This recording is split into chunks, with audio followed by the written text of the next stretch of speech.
The tape. Let's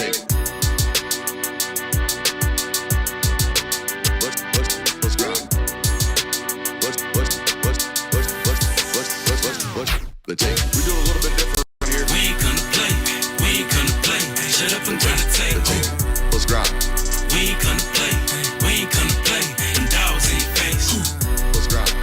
We ain't gonna play. Shut up and grind the tape. The tape. Let's grind. We ain't gonna play. Them dogs in your face. Shut up and grind. Let's grind. Grind the tape, Let's bro. grind. Grind the tape, bro. Grind the tape. The tape. Let's grind. Grind the tape, bro. Let's grind. Grind the tape, bro. Let's grind. Grind the tape, bro. Shut up and grind. Grind the tape, bro. Grind the tape, bro. Grind the tape. The tape. The tape. Grind the tape, bro. Grind the tape, bro. Grind the tape, bro. The tape. UGA game day, boy, we ball out. Pull up, put the whole conference in the doghouse. Leave them 6 feet, see me on the win streak. All-star status, go coach, and the bench deep. Right. Offense on 10, how we run it? Your best ain't nothing, we gon' send them boys punting. Yeah. Black and red, got them dead on arrival. Defense hunker down for the tie. Hey, you don't want it with the dogs. Film guy on it, you don't want it with my dog. Break it down, play by play, that's the day-to-day. They know we ain't come to play, boy, it's UGA. Kirby smart, I cannot play the fool. Back to back, we did not come to lose. Back to back, like we got something to prove. Pay your dues, dog nation on the move. What's up? We do a little bit different around here. We ain't gonna play. Shut up and grind the tape. The tape. The tape. We ain't gonna play. Them dogs in your face. Let's grind. We ain't gonna play. Shut up and grind the tape. Shut up. Let's grind. We ain't gonna play. Them dogs in your face. Shut up and grind. Let's grind. Grind the tape, bro. Let's grind. Grind the tape, bro. Grind the tape. The tape. The Shut tape. up and grind. Let's grind. Grind the tape, bro. Let's grind. Grind the tape, bro. Let's grind. Grind the tape, bro. Shut up and grind. Grind Grind the tape, bro. Grind the tape, bro. Grind the tape. The tape. Shut up and grind. Grind the tape, bro. Grind the tape, bro. Grind the tape, bro. Shut up.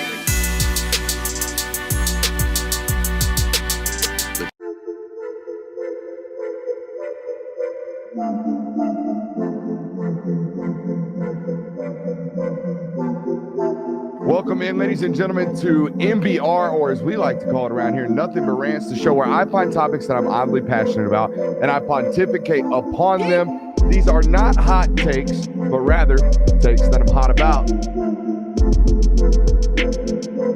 What's up? You really like that?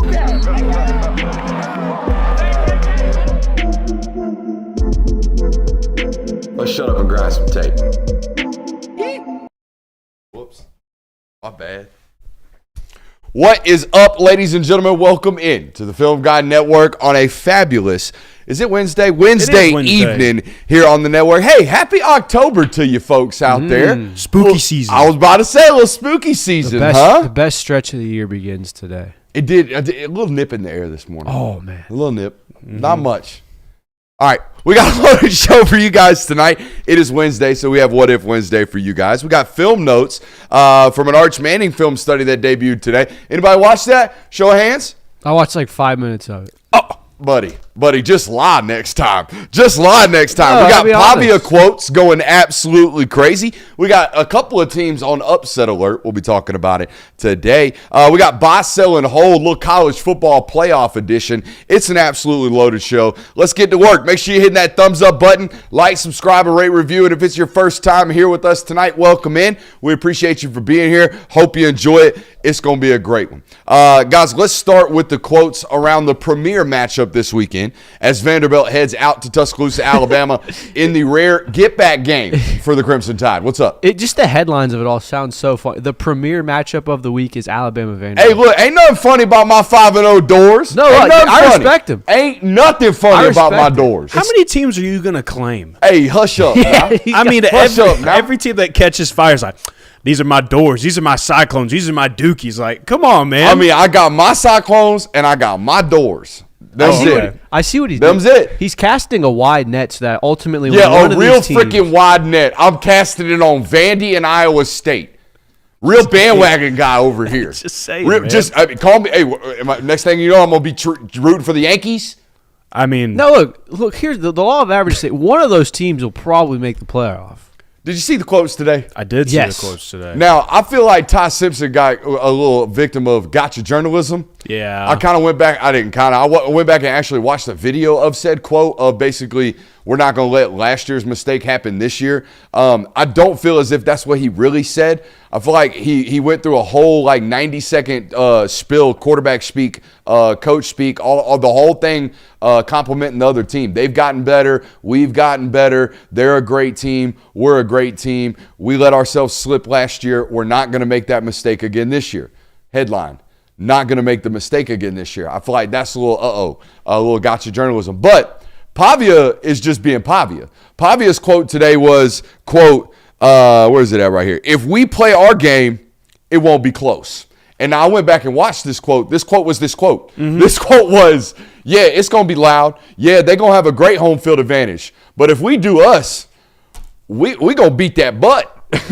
Yeah, which I mean, to an extent, his quote may not be too far off base, because if a team goes in there and they just play absolutely perfect, they execute every single play, they do every single thing right, they don't miss tackles, odds are that team probably is going to win by a sizable margin. But you could say that for a lot of teams. If every single team went into a game and executed perfectly on every single play, then yeah, more than likely they would handle business every single weekend. Yeah, it's still a very much Diego Pavia quote, because you don't get – all these quarterbacks nowadays are so media trained where it's we're very excited. This is a great matchup, really good team, a lot of opportunities. Yeah, you can say it's going to be loud, but that's it. Come out and being if we do everything right, we're going to kill them is so Diego Pavia. Talk your shit, King. Talk it, King. I'm telling you right now, I'm picking up my sword. I'm fighting for the doors. Give it to me. Yeah, I picked Alabama this week, but don't you worry about that. Don't you worry about that.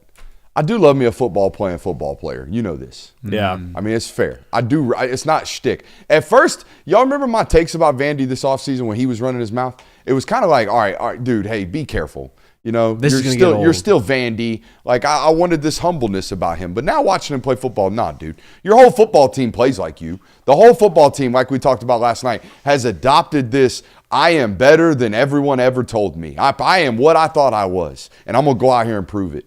And it really helps their football team. So, hey, man, I am a fighting door. I'm a Pavia stan. Is Diego Pavia going to get a statue in Nashville?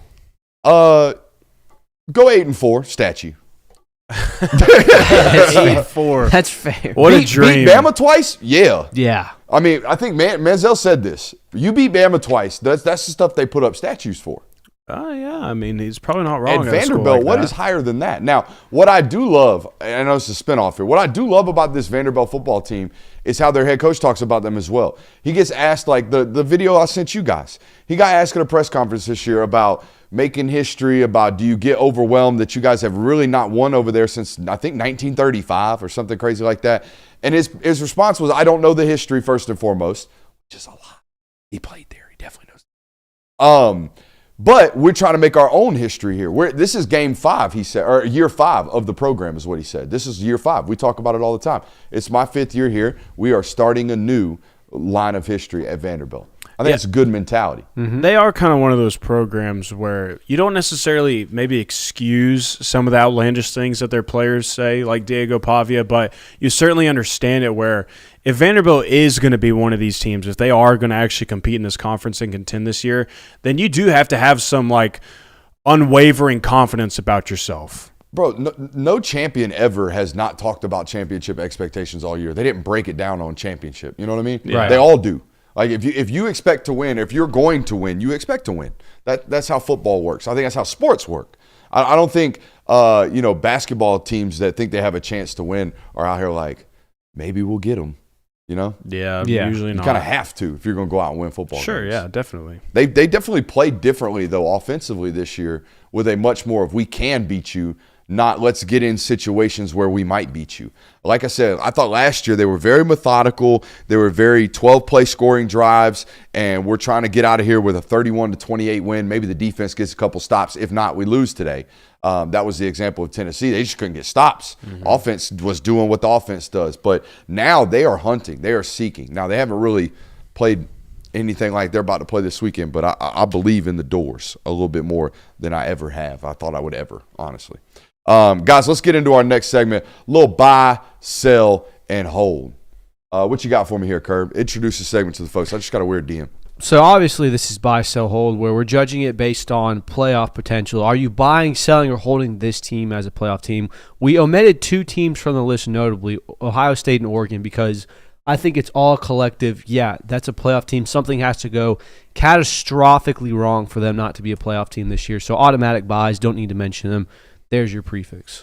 Yeah, I think today, October 1st, I already know that Ohio State and Oregon are going to play in an absolute war in the Big Ten Championship. Mm-hmm. It feels that way, certainly. I don't think there's any way that steamrolls that. Guys, you think Penn State's going to score anything on that defense? I don't believe so. Ohio State's defense, I tweeted this today. Ohio State's defense will not give up 21 points in the regular season in a singular game. They won't.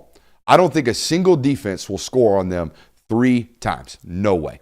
They're way too good. With their schedule, with what they got coming to town, all things considered, I don't see an offense this year in the Big Ten, other than Oregon, able to even do anything to them.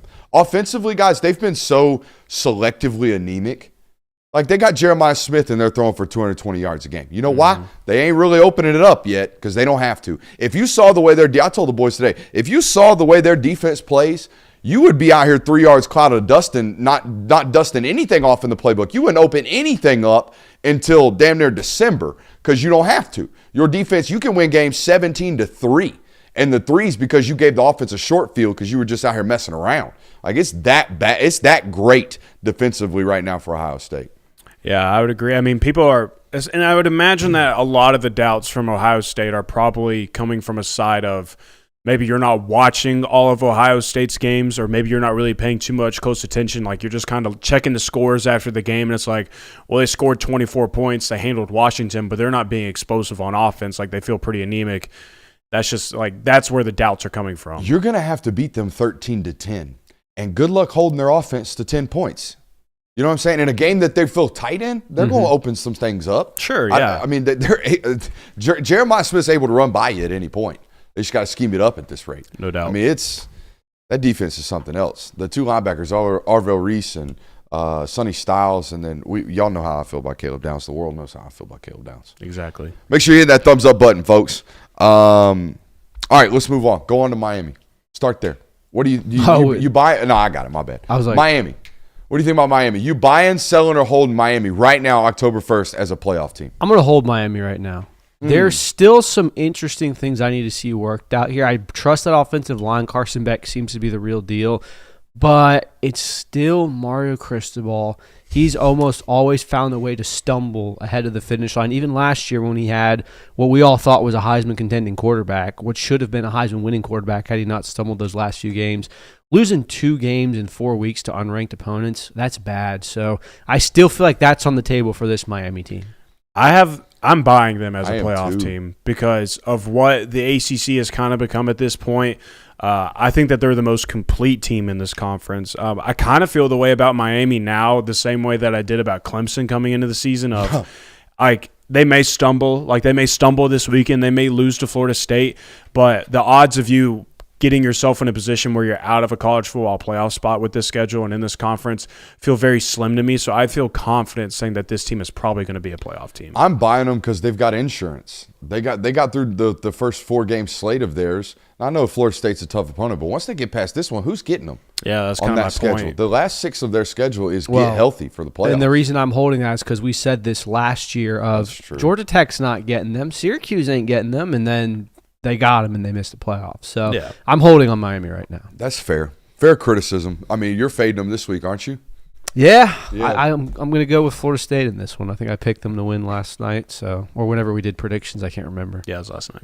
Alabama. I'm holding them. I think they're great, but I'm holding right now because you're going to hear this theme repeated often with these SEC schools. Vandy this weekend is no walkover.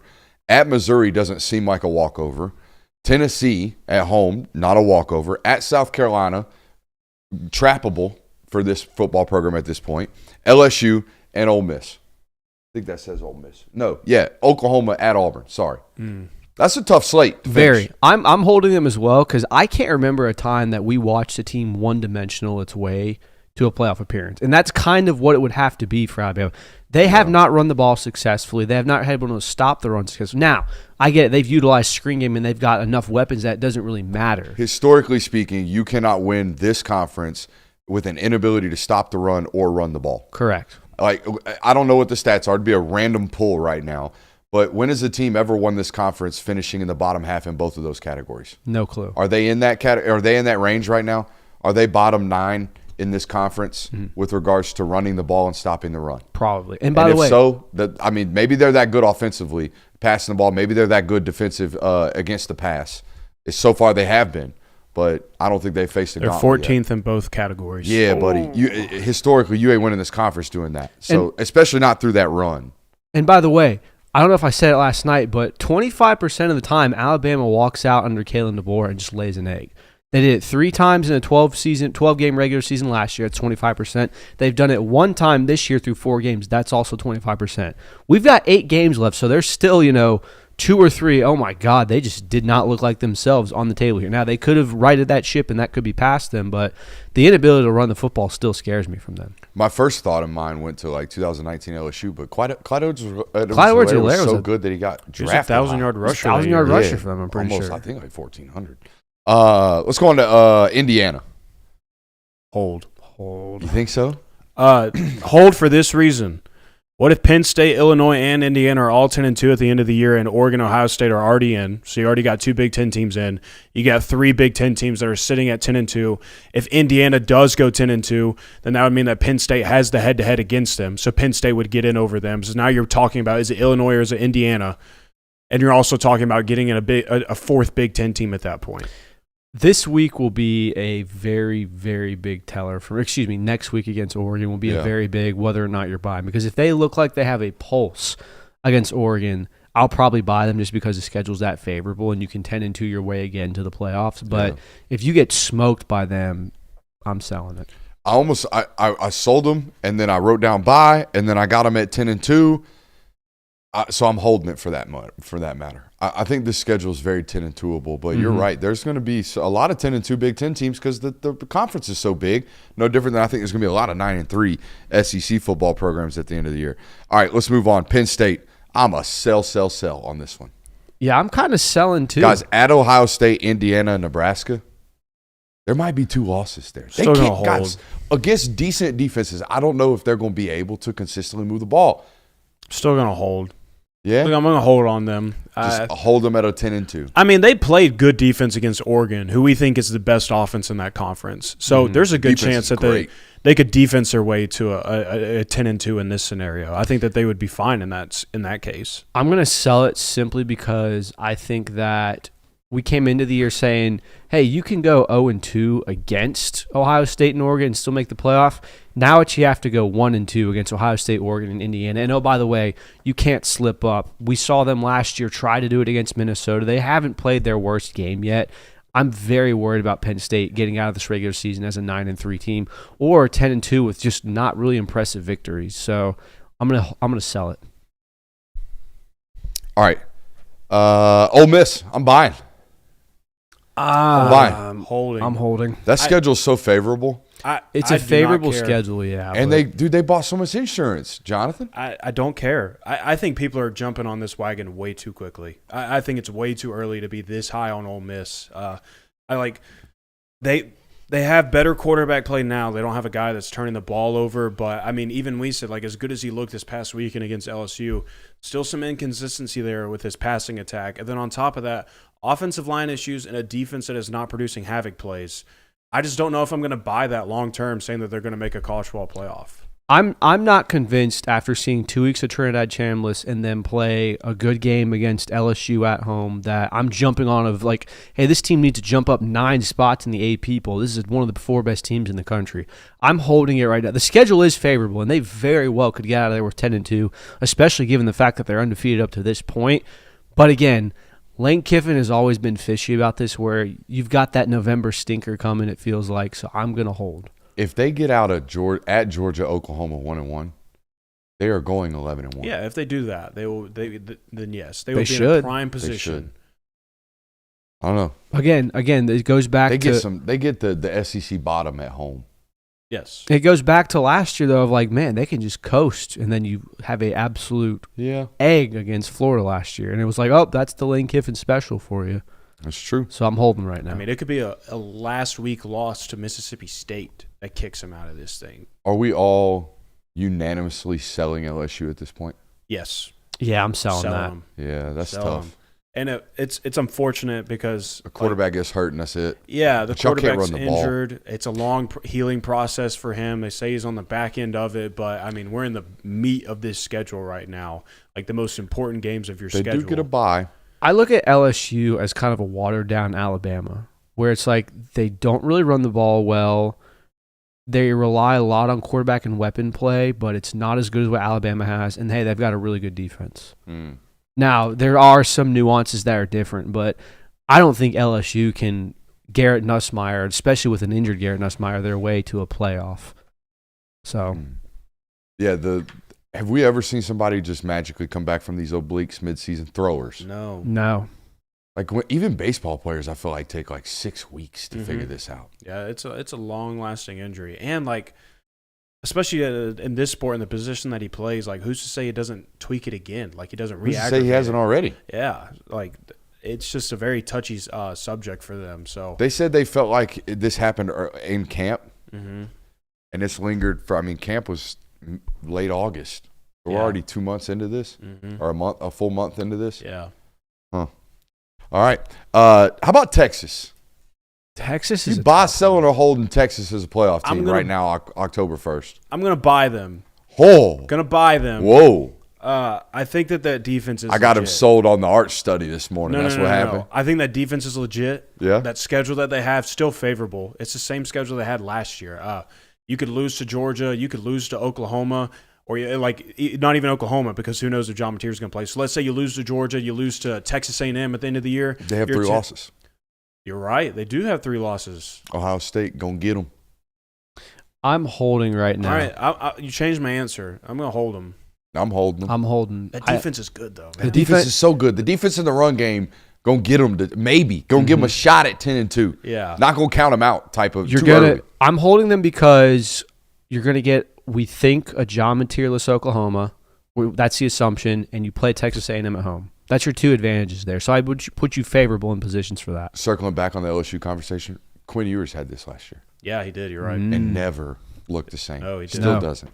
I haven't watched much NFL football. I didn't watch preseason football for sure. No. He ripped it one game. Yeah, there was a couple highlights where people were like, oh. Hey, not bad. Remember me? Guy? Still looks like Sir Lobs a lot at the combine, though. We were there. For sure. Yeah. We were there in person. Looked like Sir Lobs a lot in the combine still. How about my Cyclones? Buddy. Bye. Come on now. I'm buying right now my Cyclones in a Big 12 Conference championship. I can tell you right now, they're going to be there. I don't know if they're going to finish it off, but they're going to be there. Buy them late. The schedule's winnable. The weird part about this is I Don't have hate to on my clones. Old. You have to buy some Big 12 team. You That's have just to. the logic, and I don't know which one. I'm going to hold on Iowa State, though. I don't trust them right now. They've got the fact that they're haters. the fact that they're underdogs against Cincinnati this week makes me feel like that's so spooky, dude. Yeah, that's like what? Now I know Bearcats, cat down, whatever. Good football team, Marcus Satterfield football team. They're okay. They looked all right against Nebraska, Jonathan. Yeah, but it's not. And Nebraska out here thinking they 9-3 in the Big Ten. Yeah, but transitive property.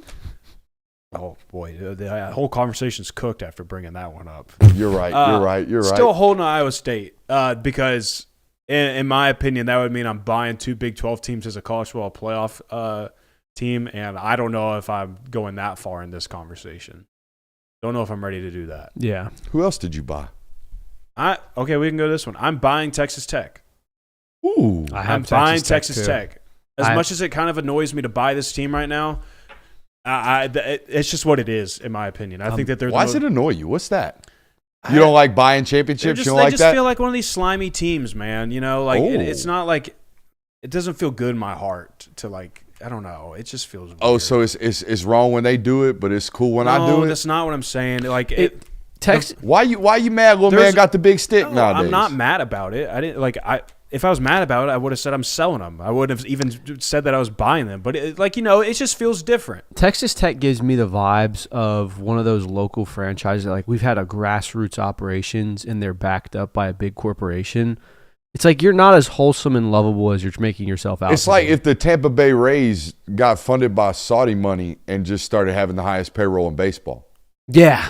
Is that what it feels like to you? Maybe not that crazy. Maybe not that politically charged, but I get what you're saying. I mean, it's oil money, is it not? It's oil, but it's not blood money. You're right. It's not blood oil It's not money. blood money. It's just oil money. Yeah. Even though, Landman says that's a pretty dangerous job. I believe it. Yeah. Buying Texas Tech, I'm holding. It's fair. I mean, I think it's fair to say you're going to hold any Big 12 team at this point. Yeah. How about Tennessee? Schedule says buy. Yeah, schedule does say buy. Schedule says Schedule buy. says But they don't have much wiggle room, Jonathan. No, they really don't. Man, pushed it right. Yep. Yeah. I mean, Wiggle room got pushed right. it's funny how different we would be talking about Tennessee if that field goal was made of like, this is a top 3 team right now. That offense is unstoppable. A lock at this rate, a lock for the playoff. If that field goal goes in. Well, yeah, no, I'm buying it right now just because you were able to do it last year, and I think that you've kind of gotten past or been through some of your challenges. Alabama in Bryant-Denny kind of worries me, but other than that, there's not a whole lot that's going to stop you this year, and they've got a good enough defense, I think. At Bama and that Oklahoma game, because yeah. that's going to be healthy material by that point, you would imagine. The Vandy game. The Vandy game. You got 3 games on that schedule where They get Vandy at home and Oklahoma at home. They do. But you can still lose another game. Yeah. Yeah, you still could lose one of those and you'll be fine. So schedule says buy. That's why I'm buying them right now. Because you think the College Football Playoff Committee would be sitting there going, hey, they beat Georgia. If they are, these are humans, by the way. Shame Like on them. talking- These are if they humans, by the way. When they're sitting there talking that out, and Tennessee's 10-2 at the end of the year, maybe even 9-3, they're gonna be sitting there going, guys, they should be one game up right now because their kicker stinks. Shame on them Shame on them if you do that, because you could have said the same thing in 2023 with Alabama of like, well, they should have lost to Auburn, so You're they right. shouldn't be in. You're right, but I do think these things get brought up. I'm dead serious. No, I think you're absolutely right. I just don't know how you can make the compelling argument of that of like, hey, we have to recognize this loss as a win because of one play, Well, no, I'm just saying, like, if they're measuring losses. No, you have a good loss. Oh, yeah. It's a great loss. It's a great loss. It's probably one of the better losses in college football right now. Yeah. You had the game-winning field goal set up, shanked it, got the ball got the ball first in overtime. Does it feel better than Penn State's home loss? From an optics standpoint, yeah, because you had them in a whiteout and you still couldn't get it done. Yeah. And I don't know if Penn State ever felt like they were going to win that football game. Yeah, like Tennessee's was like, hey, you raced out against a Georgia team and Kirby Smart and Georgia just found a way to crawl back in that, and you had the opportunity to seal it and you lost it. But other than that. We got a commenter late in the segment, like some people probably are. Hey, we've already acknowledged that Ohio State and Oregon are already buys. We think they're the 2 most wholesome, great football teams in college football. That's what we started the segment with. Georgia Tech. I'm buying it. It's awesome that we're having this conversation in October, which means Brent Key's going to have to be paid extra to stay there. Yeah, look, there's really now. I know that they had kind of buying them.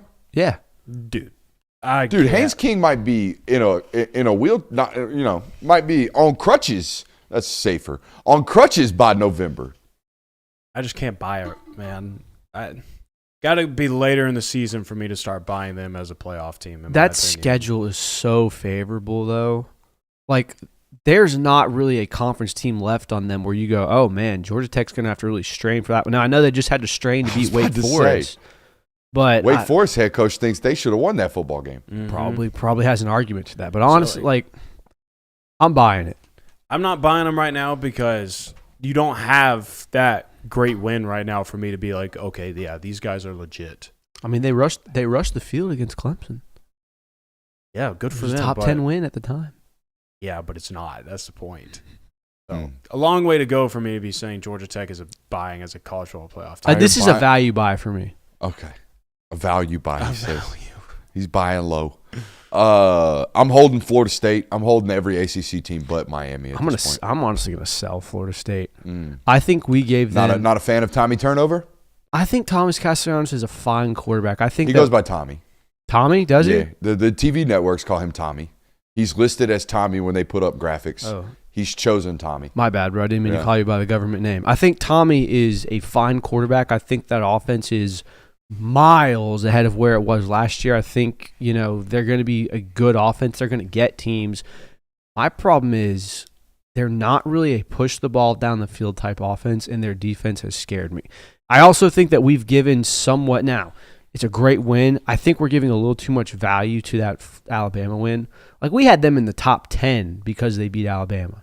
And again, Alabama's a very good team. It's a very good win in week 1, but there's some holes in this Florida State roster that I think are going to get exposed the longer the season goes on. I'm holding on them. This weekend will definitely sway me in one way or the other. Yeah. How about Texas A&M? Holding them. Sell it. Sell it. It's Texas A&M. Dude, they're undefeated right now. You can't sell that. I'm holding that at 10-2. Yeah, you can hold it. I don't think you can sell that. You can't sell that just yet. Until you prove me wrong, until you make it through the month of late October and November without finding ways to... That's why you hold. Yeah. That's why you hold, because you Bro, want to see they what went up to they Notre do. Dame and got hella insurance. But the value's so high right now. They got A&M insurance, dog. Dude, this is stop. stocks. Value. We don't have numbers on this. I'm selling it. I don't buy it. How about Georgia? Yeah, you first. Let's make you a nice big homer right quick. Georgia? Yeah, what you doing with Georgia? I'm holding it.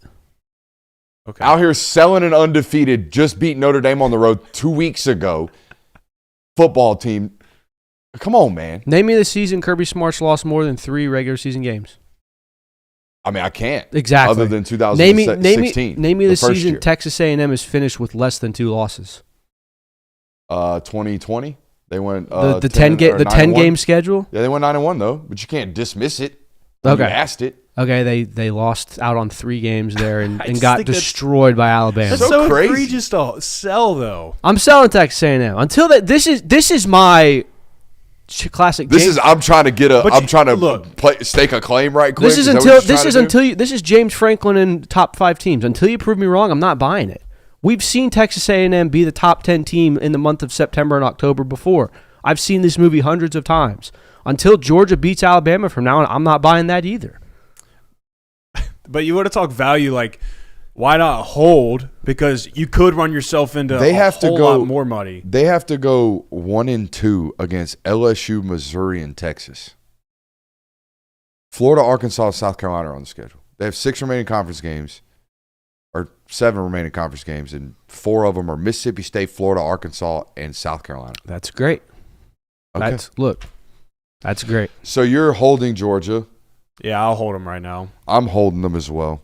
I'm buying them at 10-2, but I don't know if that automatically gets you in this year. Their schedule would say yes. There You would would if think. Georgia Tech's still Georgia Tech by the end of the year. I really think there's a solid chance that Georgia Oh, it Tech could happen. just is not what they are. Yeah. You know what I mean? That's true. That is could definitely happen. an opportunity. Like it just kind of depends on who the 10-2s at that point are in the SEC. If that is what Georgia ends up being, like if it's a conversation of we got 10-2 Missouri and 10-2 Georgia, who are we picking? Georgia's going to have the upper hand in that one. Mm-hmm. Well, just on brand alone, which is unfortunate, but Georgia will also have, if they are 10-2, you'd assume they have some other better victories, including their Tennessee win. I don't mean to be sleeping on Georgia Tech. That's an in-state school. Had an opportunity to potentially cover those guys. I don't mean to sleep on them. Speaking of Sleeper, shout out to our friends over at Sleeper. Hey, guys, breaking news over on Sleeper. There's a brand new offer. Not only do you have an opportunity for first-time users to get a 100% deposit match up to $100 with promo code Brooks, but also, as of today, over on Sleeper, they're offering a new free $20 no deposit required free offer, free giveaway. Walk in there, free $20. Free On $20. top of the fact that you can get 100% deposit match up to $100 over on Sleeper. Sleeper is the best fantasy sports and real money gaming app focused on bringing people together through sports and gaming. Sleeper has become the fastest organically growing fantasy platform in the world. Again, guys, head over there today. Use promo code Brooks, 100% deposit match plus that free $20 over there on Sleeper. Getting How about free them, $20 to use on a I mean, weekend rare. of college football Rare. You know what I mean? When do you just get handed a crisp Yeah. $20? for doing nothing other than Who's put on your the name 20? in the Is that hat. Andrew Jackson? It is Andrew Jackson. Whew, look at that. Dollar knower. What? You know? Surely you're not bragging about that. I mean, I don't know if you polled the common American who's on the $20 bill. I don't think that's above 50% rate at this point. I don't know if I want to do that. We don't 'cause use cash enough anymore. I would for lose people to know faith. that. That's what I'm saying. In this society. I thought that was relatively decent. Like not like, smarter than an average fifth grader nowadays, I would imagine. A fifth grader has never even seen cash. Who's on the 50? Don't know. Ulysses. A crispy Ulysses. Who's on upset alert this weekend, boys? Oh, You want to go, Jay, or you want me to get it? You start This off. one's going to be a little controversial because they are 20-point favorites, and it's not necessarily a gotcha type game. It doesn't matter stylistically for them. But Boise State going into Notre Dame. Sneaky? And here's my thing. Notre Dame's done this before. Notre Dame did this to NIU. Notre Dame did this to Marshall, where you come in, it's like, they're not winning this game. We're fine. Boise State scored 40. Boise State has scored 40-plus in their last 3 games. Now, I get it. They have not played anyone in comparison to Notre Dame's defense, but Notre Dame's secondary is not nearly as good as we thought they were going to be coming into the season. I think Notre Dame is on upset alert here. This is hey, watch out, because if this happens, you are in big trouble. Look, I'm not calling for an upset because first game without your head coach in 25 years or however long it was out there at Oklahoma State. But Buddy from San Jose State don't deserve 20.5 points from Vegas. Oklahoma State makes it closer than the experts think this weekend. The classic cover alert. Yeah, I got 2 of those coming. Okay, do you have any upsets?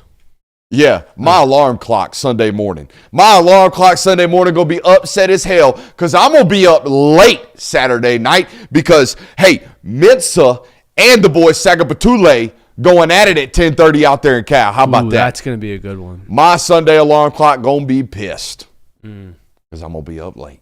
It's not that different from a normal Saturday, though. No.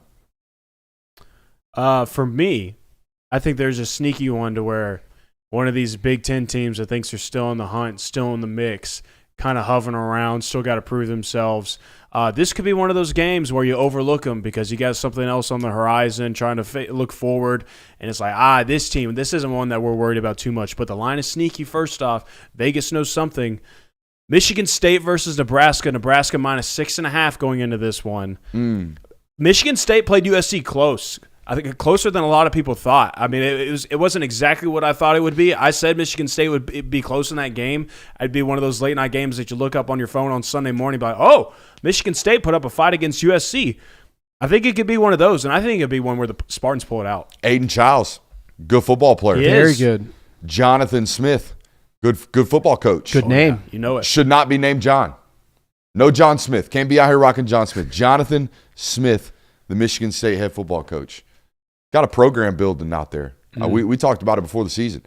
They have a top 35 recruiting class at Michigan State. Yeah. With like 28, 29 high school football players. They're building something at Michigan State. They are no longer, in my opinion, just like one of these Big Ten bottom dwellers that most of these programs feel like to me. By the way, Rutgers chunking it around. Don't know if you're paying attention. The Scarlet Knights got like 1,200 yards passing through 4 games. Is the Big Ten better than Watch the out. SEC? No, I think it's because they're probably trailing in a lot of football games.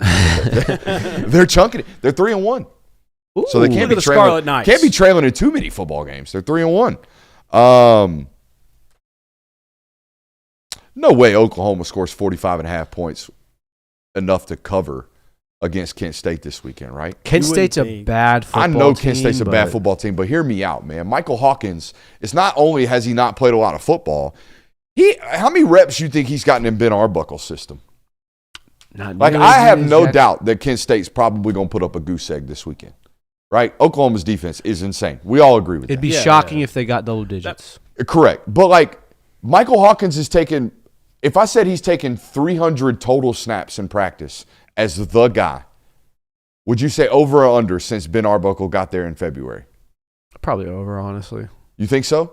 300 is not a ton. And with everything that Outside of this weekend. outside of this weekend, probably This week, under. these 7 days that he's had to really prepare, right? The 3 or 4 days during the offseason last week, or off week last week, and then the 4 or 5 days of practice this week. I'm going to go under. Yeah, I'd probably say under.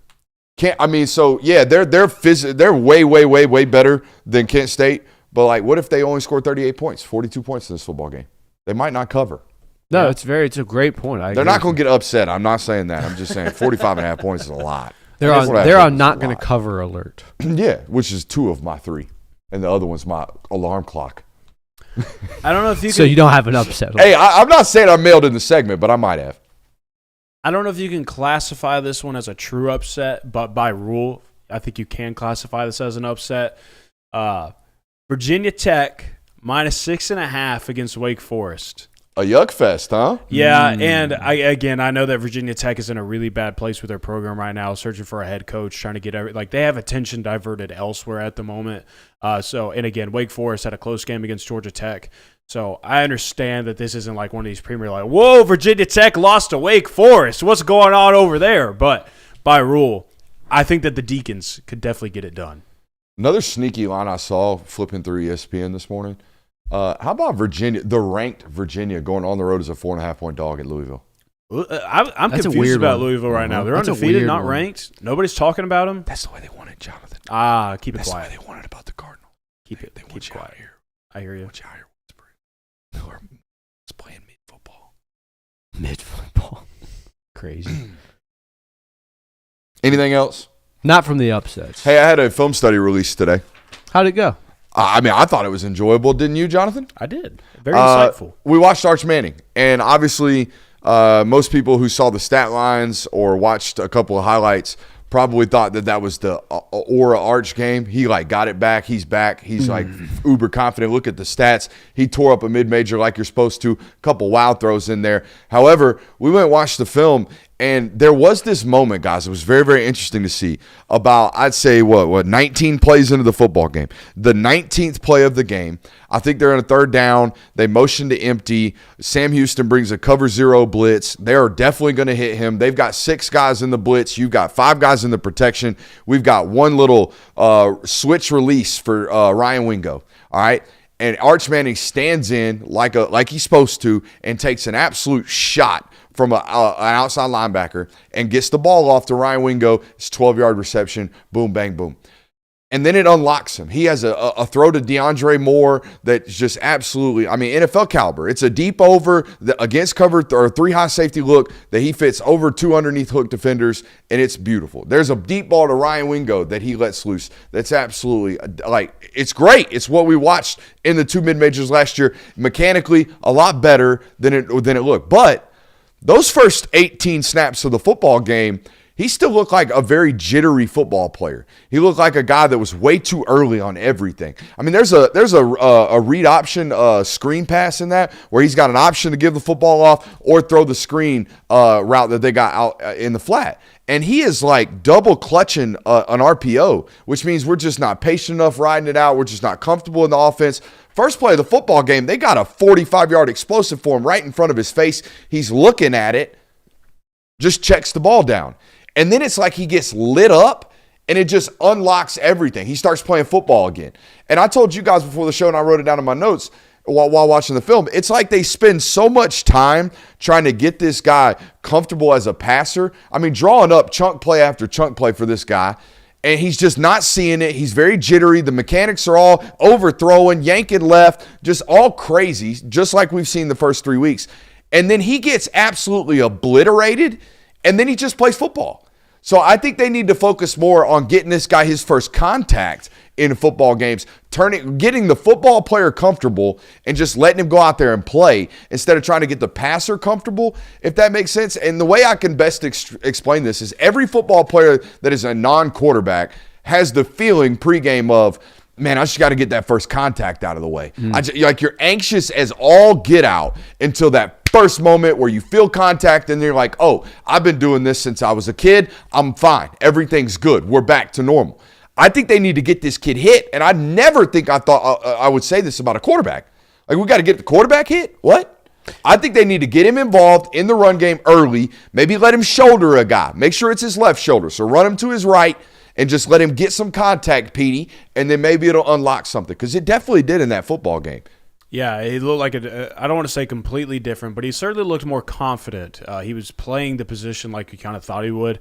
Now, the mechanics are still a bit questionable. That's the concerning part, but it's really weird. Yeah. It's really weird to watch a guy yank left, front knee locked. I think we're overstriding. I think we're over-ripping. We are not a rotational thrower. It is very, very weird to see. It's almost, I'm not going to say different than last year, but it's very not what it was last year at times. Yeah, but the good news is that even if his mechanics still kind of become or continue to be a bit of a problem, the version of Arch Manning that you saw in the after like for the majority of that game, like from the second half or like late first half on in that game, that's good enough quarterback play in that offense to where you probably don't have much to worry about because again, that defense is really good. And if he just makes a couple of those throws or a few of those throws every single game, I think you're going to be fine if you're Texas. It's still a Sark offense, so if you hit your layups, there's 200 yards for you there every day when we go out there. If you just hit the checkdowns, hit the layups, hit the screen passes that he's ultimately going to dial up for you against whatever defense y'all are facing, should be fine. There's 20 points on the board there if you just play normal football and hit the layups. Run game and defense, you talked about it, right? You don't really have to be a star this weekend. Moving forward, you might have to. So those are my Arch thoughts and all that good stuff. I do agree with what you're saying, though, about how you kind of have to get that first hit where your instincts take over. It does very much seem like Arch Manning is having to mentally play the quarterback position for the first time in his life, where it's, I have to do this, this, and this, and this, and this, and it's affecting his natural playing abilities. I've never thought there's even a third or fourth progression in that offense. Have you? No. I mean, everyone loves Sark. I love Sark. Sark's a great football coach. Texas is a college football playoff contender for eternity as long as things are going the way that they're going right now under him. That being said, I don't think he asks his quarterbacks to do a lot. I really don't. He asks his quarterbacks to turn the back to the defense. That most teams don't. But we're really not, it's like, hey, we got to come back against cover 3 because they're having to play cover 3 because we're in 11 personnel. We've been running the football wide zone. They got to add a safety into the box or else they're out leveraged.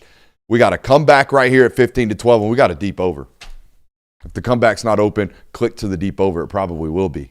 Worst case for Arch Manning in this matchup this weekend against Florida is that he goes out there and he has a couple turnovers. That'd be worst case scenario. But if Texas gets out of this game with a 20-10 win and Arch Manning has 210 passing yards, he completes 68% of his passes, doesn't have any turnovers, and you win the game by 10 points, I think you should be happy with that result if you're a Longhorn fan because this Florida defense is good. They've been the best part about this team. And more importantly, that's something to continue to build off of. The last thing that you want to happen is that for him to go on the road this weekend and get that confidence absolutely crushed by turning the ball over a couple times. Even if you come out with a win in that game, that's like the biggest concern that I would have if I was a Texas fan. Yeah, letting the moment and environment consume you. Because like I said last night, this is his second road start. It's his first road start in the SEC. And we saw how the first road start of his career went. It wasn't great. So to see how he handles this environment and if you can build confidence quickly. Do we have any intel on what that environment's going to look like this weekend? I have no idea. None. Do we know if Florida fans want to win this football game?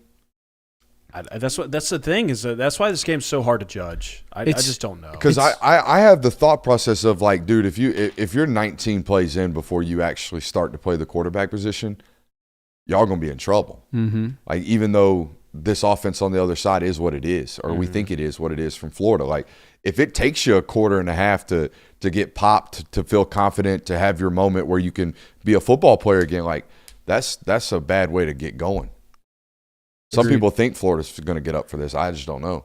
I don't know about getting up for it, but I mean, like you said, let Arch Manning throw an interception or have a turnover early in that game. Florida will then get up for him, like, oh, we can win this game. I think I would move. He also looked far more comfortable on tape off platform, like when he's running, when they're rolling him out, when they're asking him to move, climb pockets, things like that. He feels far more comfortable to me than when they're asking him to 3-step, one hitch, play within the pocket. There's one clip we didn't show today where, again, it's crazy to me because it's a Manning. Like I'm watching somebody who's probably been heavily coached as a quarterback since what, 7? The last 10 years of his life, easily. I mean, I'd go back further than that. There's no way this kid wasn't professionally trained when he's like 8 years old. They probably had somebody make sure he's doing things right from that early on. And to watch that type of football player take a 3-step, he's throwing an out route. 8, break it off, round it to 10 against off cover 3. And he takes 3 steps and his feet die. Not 3 steps, one hitch, 3 steps and stop. And the ball flutters on him, and you wonder why. That's the part to me that is very, very scary for a football player that's going on the road in the SEC. I just checked the tickets for this game just to kind of get an idea of like how many seats are still available halfway through the week. It says, this is according to Vivid Seats, only 2% of tickets are left. So it seems like the majority of tickets have already been purchased. You would imagine that majority of those are going to get bought up late in the week of like, oh, we can go to this game for $100 right now. We'll go watch or something along the lines of that. But the real question is like, how many of those fans that are going to that game are actually fans that want to be there and actually want to get excited for this game? Or is it just like, we're going to be a spectator. We're going to go watch two good SEC teams duke it out in a good environment. So I don't know the answer to that. I think it's more so about whether or not the players really want to, which I imagine they would. They continue to fight and show up. They have so far this season, so we'll see. I mean, another thing, even if you only get 80% capacity, it's still a challenging environment. It's still going to present some issues. It's still his first road start in the SEC. It might just not be as daunting and as hard as it could be, but it's still going to be challenging for him. Absolutely. Boys, it's Wednesday. Oh, my favorite. Who wants to start it off with What If Wednesday? Since we've just finished talking about Arch Manning, what if both Arch Manning and DJ Lagway look absolutely horrendous in this football game? I went the other way. What if they shred? Oh. So let's start with yours first. If they look absolutely horrendous, we're thinking like 16-10. Yeah. Ugly football like 180 game. yards passing each. Yeah, disgusting. Couple yuck fest turn. But honestly, if both quarterbacks are that bad, we might see some points because somebody's going to end up with short fields. That's true. You know? I think that many turnovers, if it's just stagnant offense, just incompletions, duck farts, balls spiked into the ground, then you see a rock fight. But if we get a bunch of short fields, these football teams can run the ball. Both of them can. Yeah, they can. So, like, I do think there is you gave me the ball at the 35. I have a chance to score now. We'll take the This 7. is a good point that the chat is making. I've seen this a couple of places. There is weather expected for this game. There's some rain expected. So that really scares me for a guy that we have said multiple times over cannot control the nose of the football. You've thrown a lot of footballs in your life. I have. When you losing the nose is how we throw duck farts. Yeah, constantly. If we can't control the front of the football, we are in big time trouble. And that dude yanks the nose of the football constantly left. It's interesting. Yeah, so if it is raining during that game, there's a good chance it just turns into a yuck fest. Which, I mean, then they might just take both quarterbacks out of the equation and make it our running game versus you. All right, so what if they shred?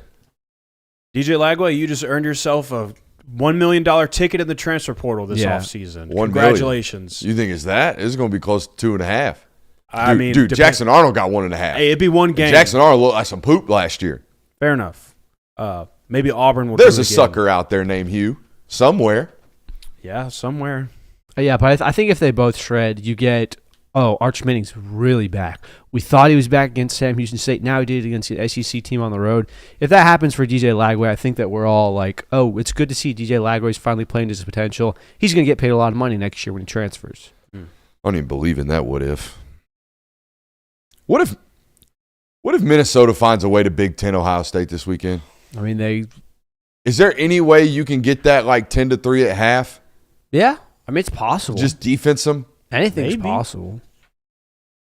We've seen teams come out flat before, and it's also. I just want to see.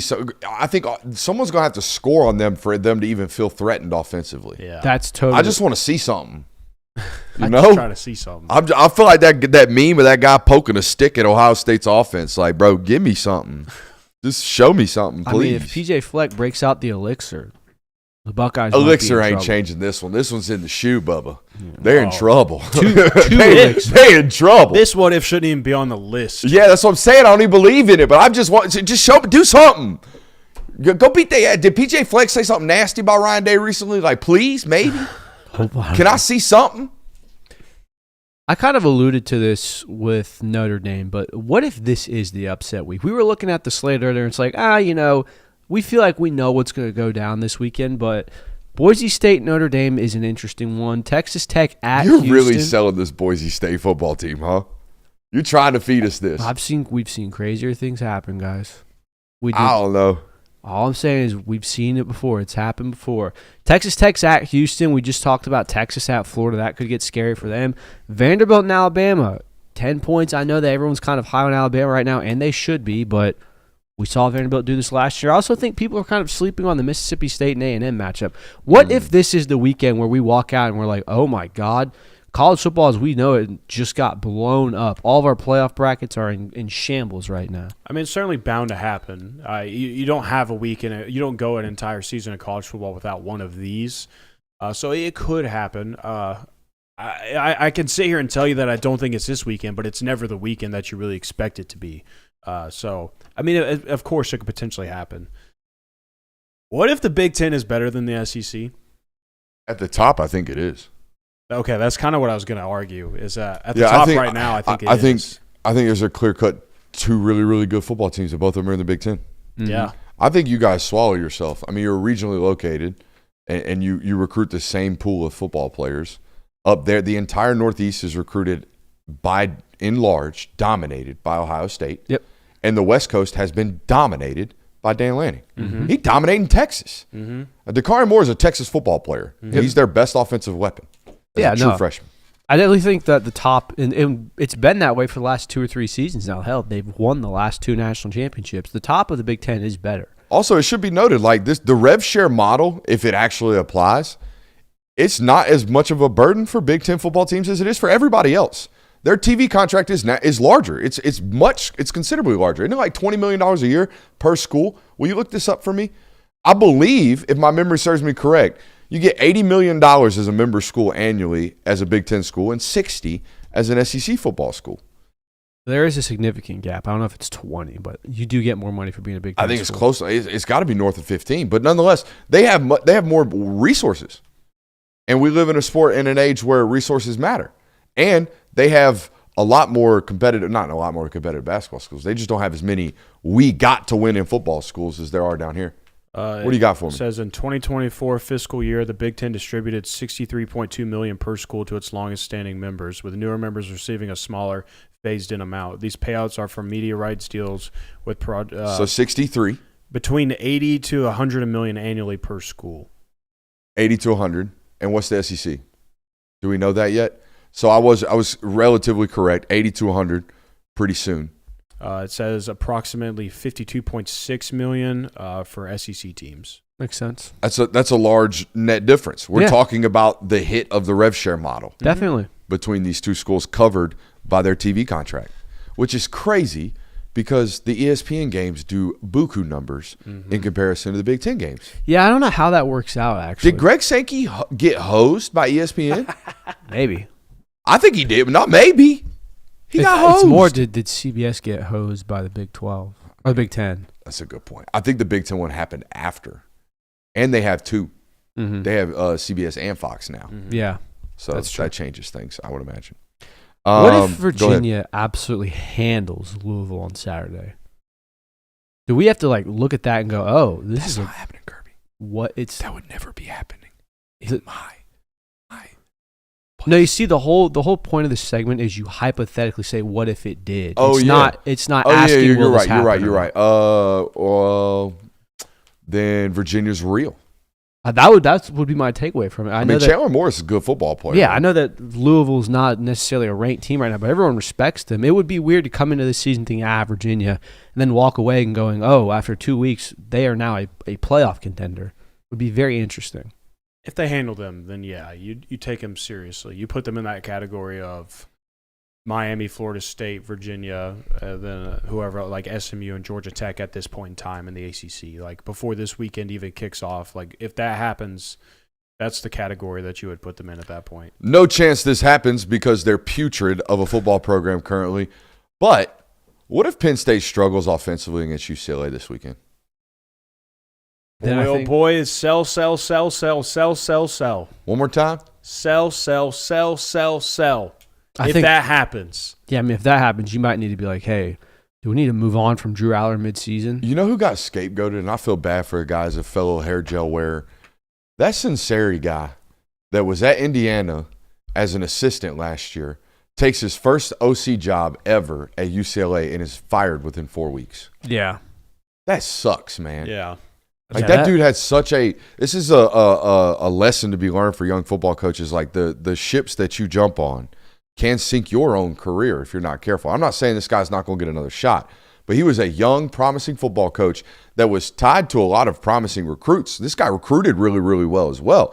And he leaves a really, really good program in Indiana to take an OC job, and it's the wrong one. Mm-hmm. The wrong one. And now you're 36 years old, 37-year-olds, however old the guy is, and he's already been fired at a Power 4 program as an OC.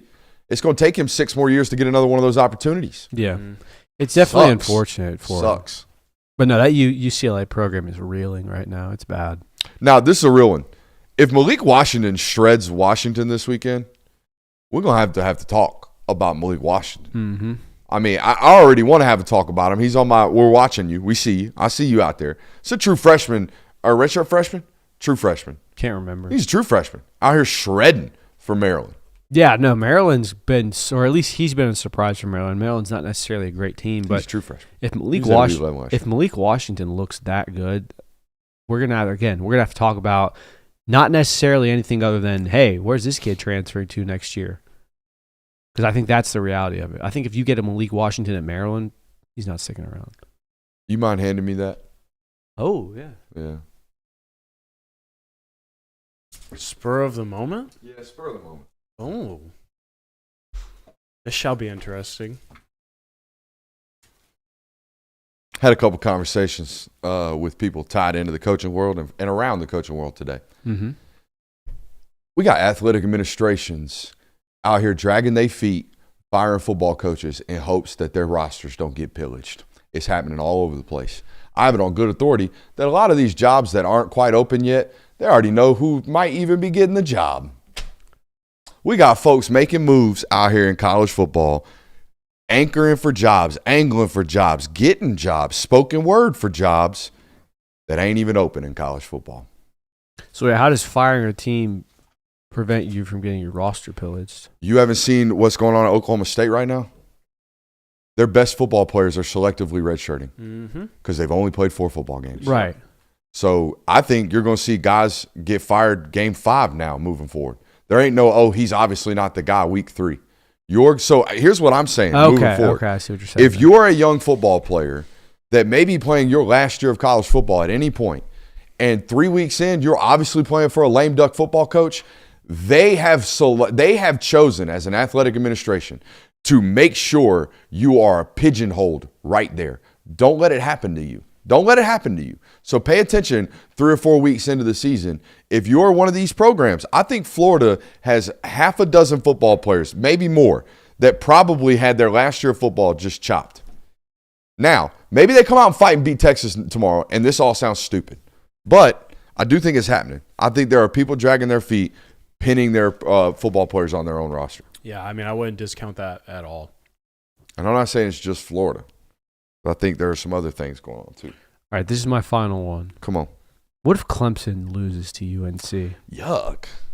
I mean, do we get like, hey, it might be time to fire Dabo talks?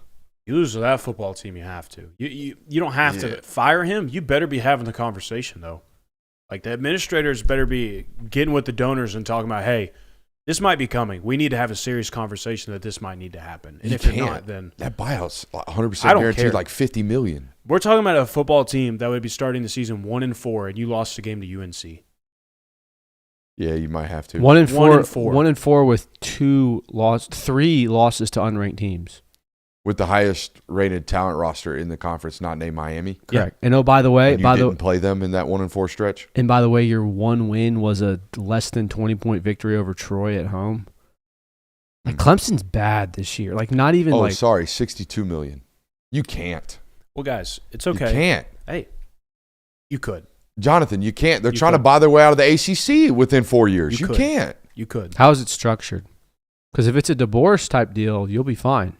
Yeah, if it's just a matter of a monthly payment, it's like paying your mortgage. You ought to be all right. Yeah. I don't know. That's a the pretty- big question. That's pretty hefty Well, guys, mortgage, though. it's okay. You don't have to worry about it because Dabo Swinney says, why can't they be the hottest team in America the rest of the season? Why? He's going to start doing this, by the way, where he talks about, hey, we were 9-3 last year. We made the playoff. We can do it again. Oh, we didn't talk about it. Hugh Freeze said he could have coached his way to 5-0. I mean, he didn't verbatim say that, but he talked his way around. We should be 4-1. They're Heck, close games. maybe 5-0. Close football games. Close We keep games. tending to lose those. Oh, by the way, the whole we need to run the ball more, buddy. You call RPOs on 75% of the plays, so If they give the look to pull the football, they gave the look to pull the football. So, tough. Stop calling RPOs. It's 2025. It's not 2014. Condense the playbook, run the ball more. Run the dang ball, Bert. Might not be a bad idea. Hey, got a whole other hour coming up next. It's our best hour. See you on the other side.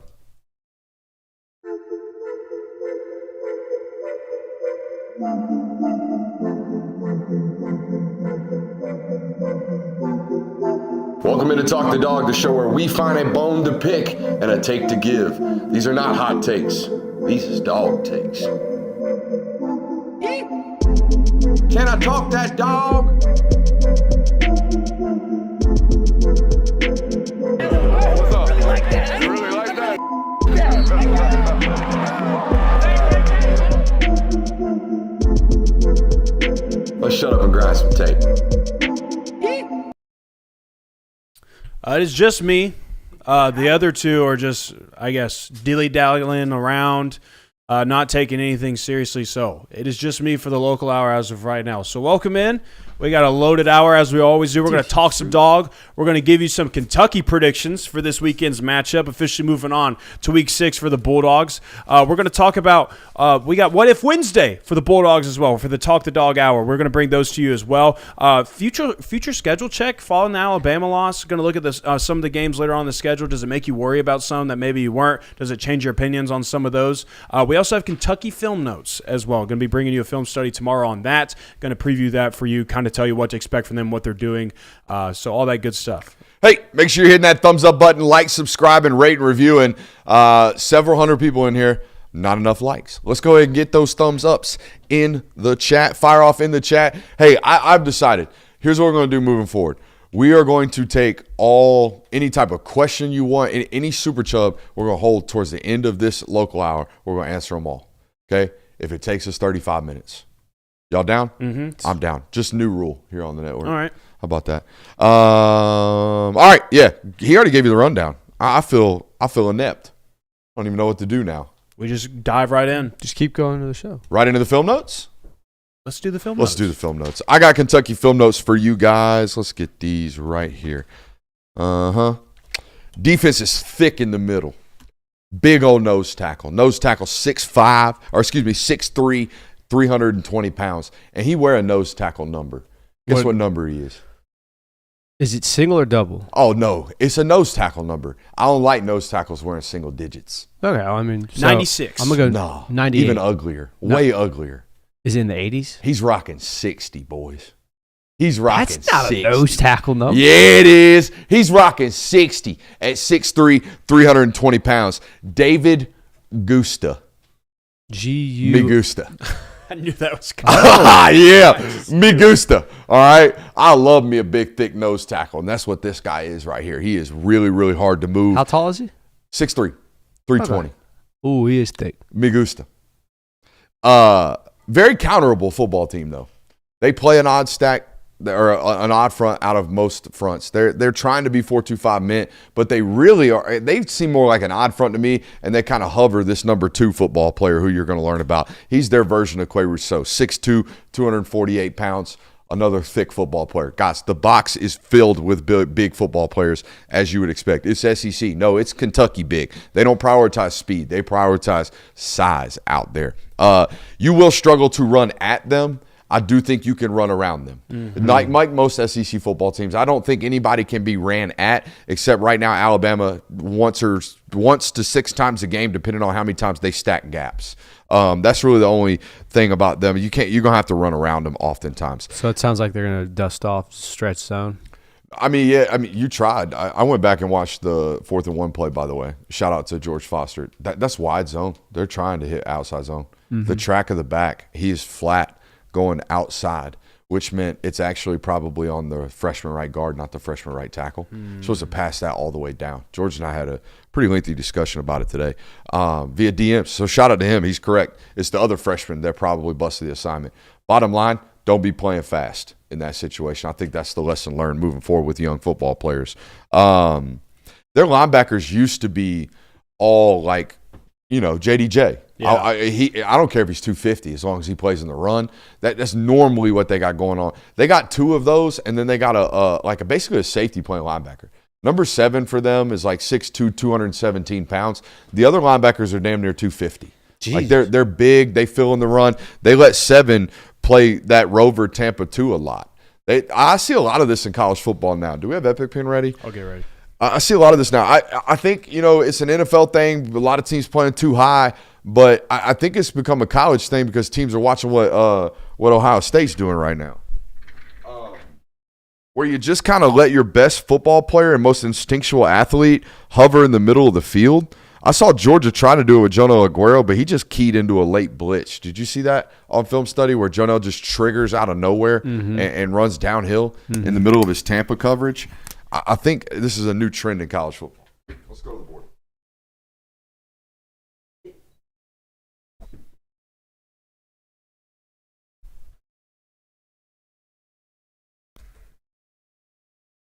It is a version of Tampa. I call it Tampa, which is obviously where we're playing cover 2. Right here we got safeties that get off the hash and play in the middle of the field. But then you take your best football player and you just put them in the mid-hole, right? You're playing corners out here that got hard flats, okay? And whatever front you want to play it out of. If you want to play a 3 down front, 4 down front, I don't really give a damn, right? The nickel's hovering around wherever the strength is. But this football player just stands at like 7 yards from the ball in the middle of the field and just kind of lingers wherever he wants to go. And if we run a mid-hole player, he's got to turn and run with them. But this idea, I think Georgia did it against Georgia Tech against the option, where we're just going to let Roquan stand at 12 yards and then run like at a 45-degree angle. And he's so damn good that if the fullback hits, we're going to tackle him there. Right? If the fullback hits, we're going to tackle him there. If the quarterback keeps, we're going to tackle there, and you're going to run the pitch down.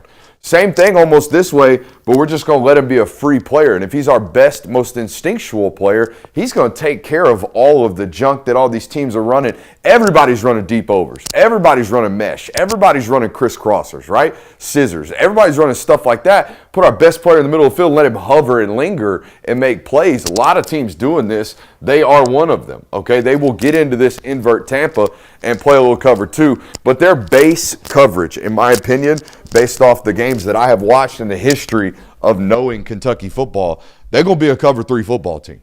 They're going to sit in zone coverage. And if they do play man-to-man, watch out. The house is coming. All right, so that's the type of defense that you should expect tomorrow when we break them down on film.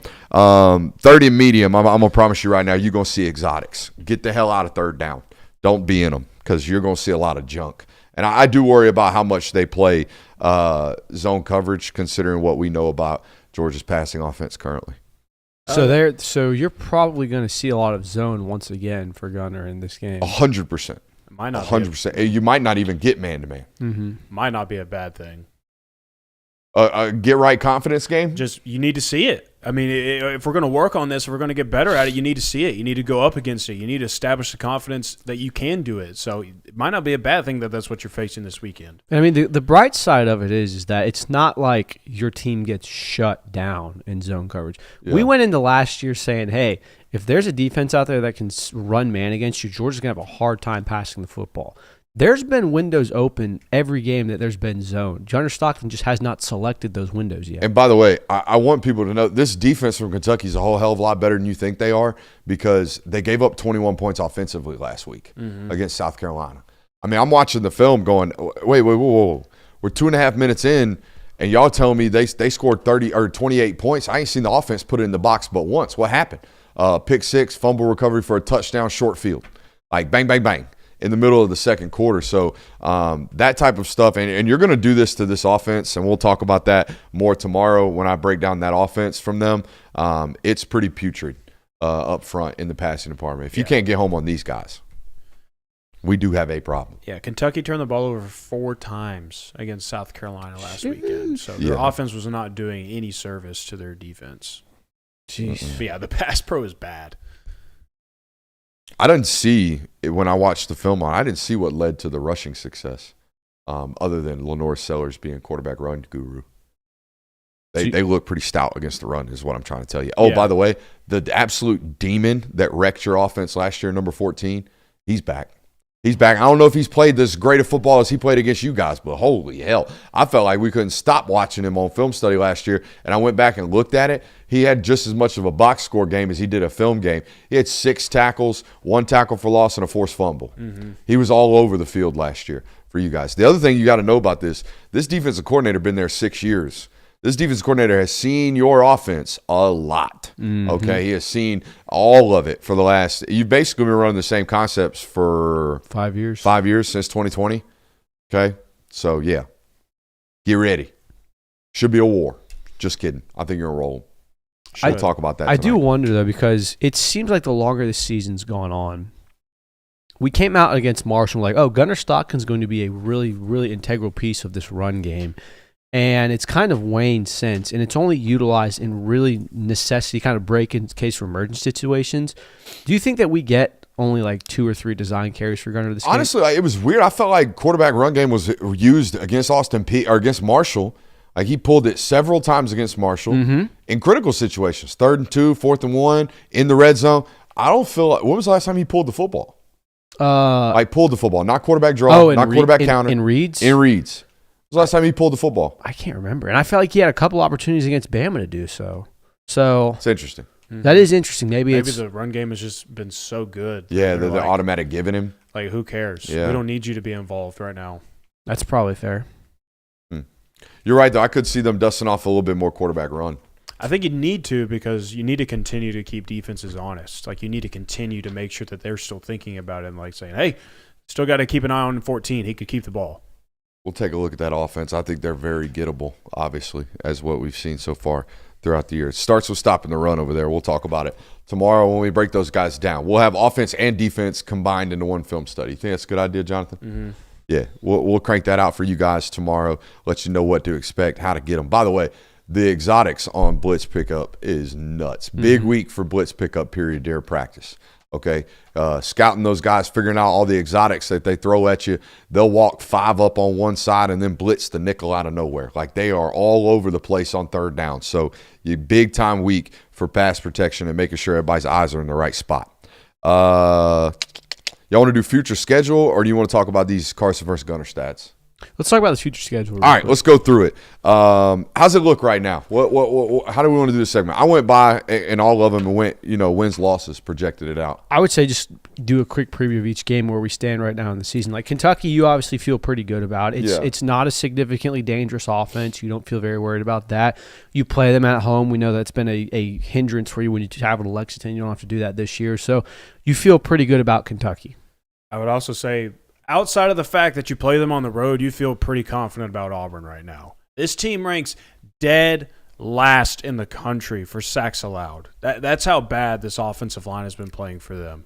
So other than the fact that you have to go to Jordan Hare, that's it. That's the only thing holding you back. Didn't you see a stat before the show that said if Auburn spiked the football on 1st and 2nd down every single possession, they would have a better 3rd down yard to gain? Yes. Over the last 2 football games? Yes. Or is that the season? I believe the last 2 football games. Whew. So against SEC comp, they're better off spiking the football. They are on 1st better and 2nd off. down? 3rd and 10 would be best case scenario for them right now on 3rd down. That's how bad it's been. Oof. And here's the hard part about that is we've already talked about it. They RPO so much that they get into a 3rd and 12, and they're like, all right, buddy, time to go be a professional quarterback. He's like, Coach, you've been asking me to be a high school quarterback for like 90% of the work that we do, and now I got to be a pro? What's up with that? Does that game get any scarier now that there's kind of rumblings around online that they might do a quarterback change? I didn't tell you I was about to do this, but hot take, I think Auburn makes a quarterback switch. I think they start Deuce Knight against Georgia. Well, I've seen some things on Twitter of they're expecting this now, so that's why I figured at this point it was common knowledge. I wouldn't have. No, you're good.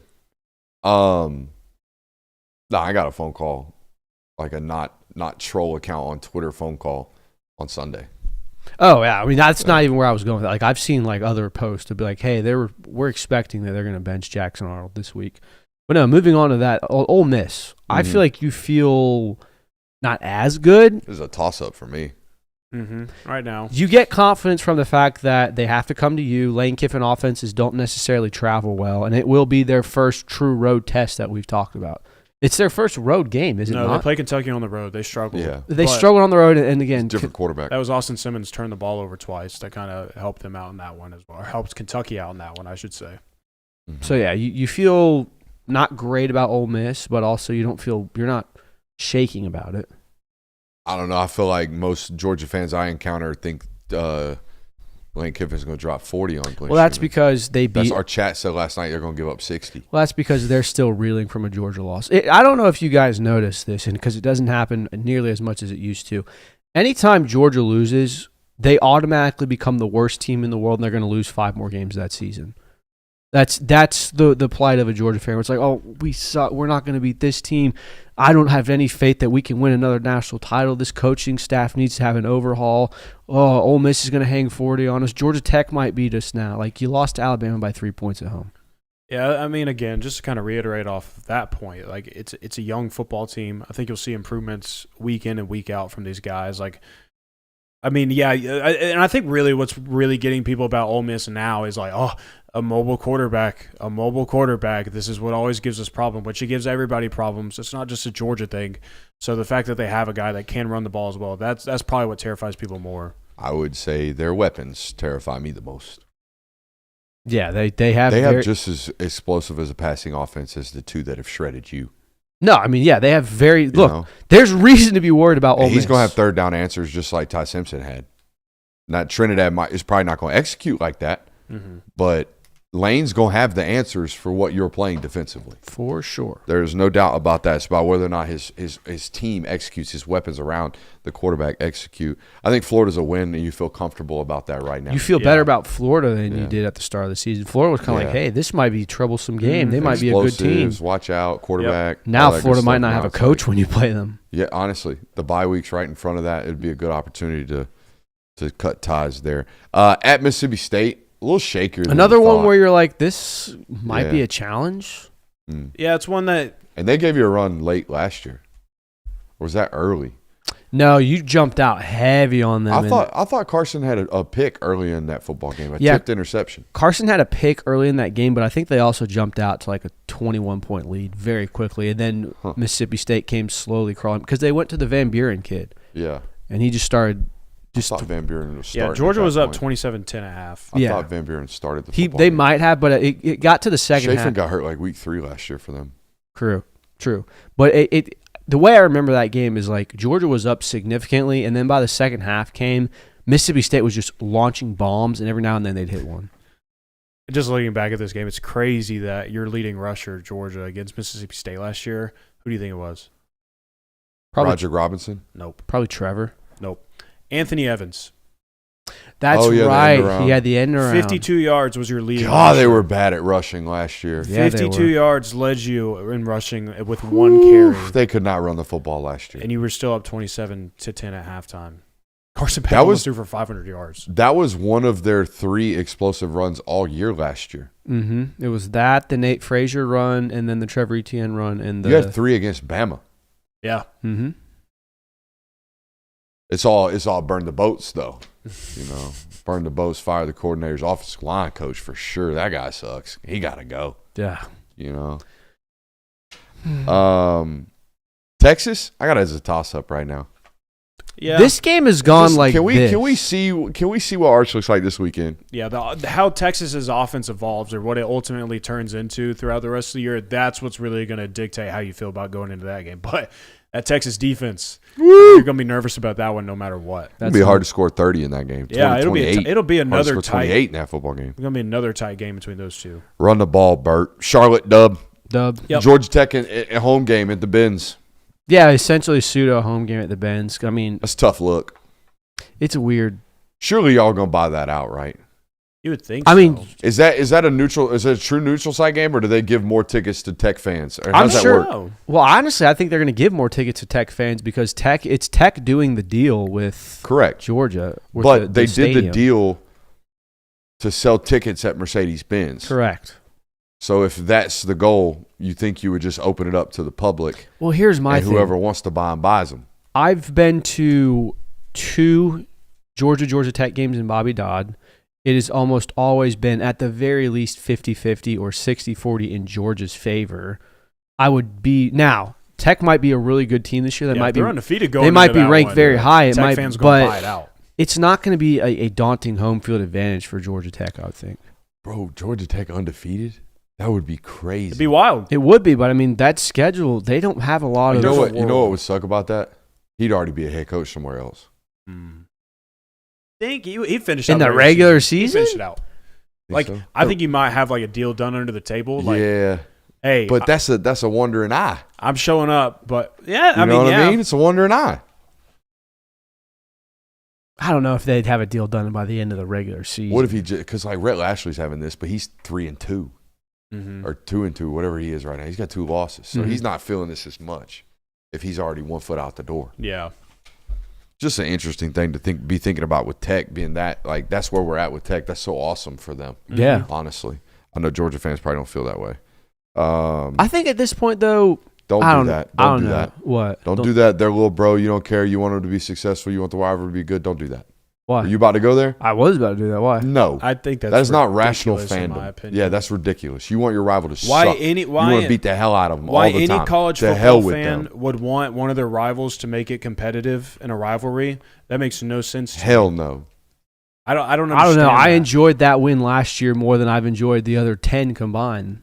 Buddy, That's all I'll say. you are way too far onto this media side of this and detached from your fandom. No, I love it when you, bro. I love that you are that detached, but that thing, you don't want to be puckered up against Tech knowing that you are pinned up against the playoffs right now. You have to win out. Yeah. No way you felt that way about that It's game a last year. No way you were sitting there in the 7th overtime going, man, I'm sure glad they didn't win this game by 17. This is awesome Obviously to watch. obviously not in the moment. You're like, man, this sucks. But looking back at it, to be able to say, man, Tech fans really thought they had Georgia there. They were really getting their hopes up. So they were cheering in the stadium as Georgia fans You're walked out doing with 5 minutes the left. post nana nana boo boo haha you thought you had it victory like feeling, but in that moment you want to dominate them. You do not want to be eking one out.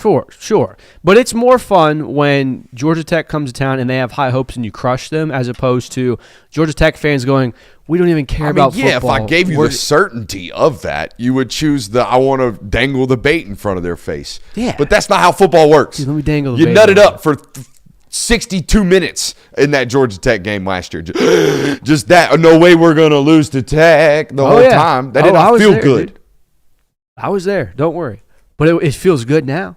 It feels good being on the other side of that.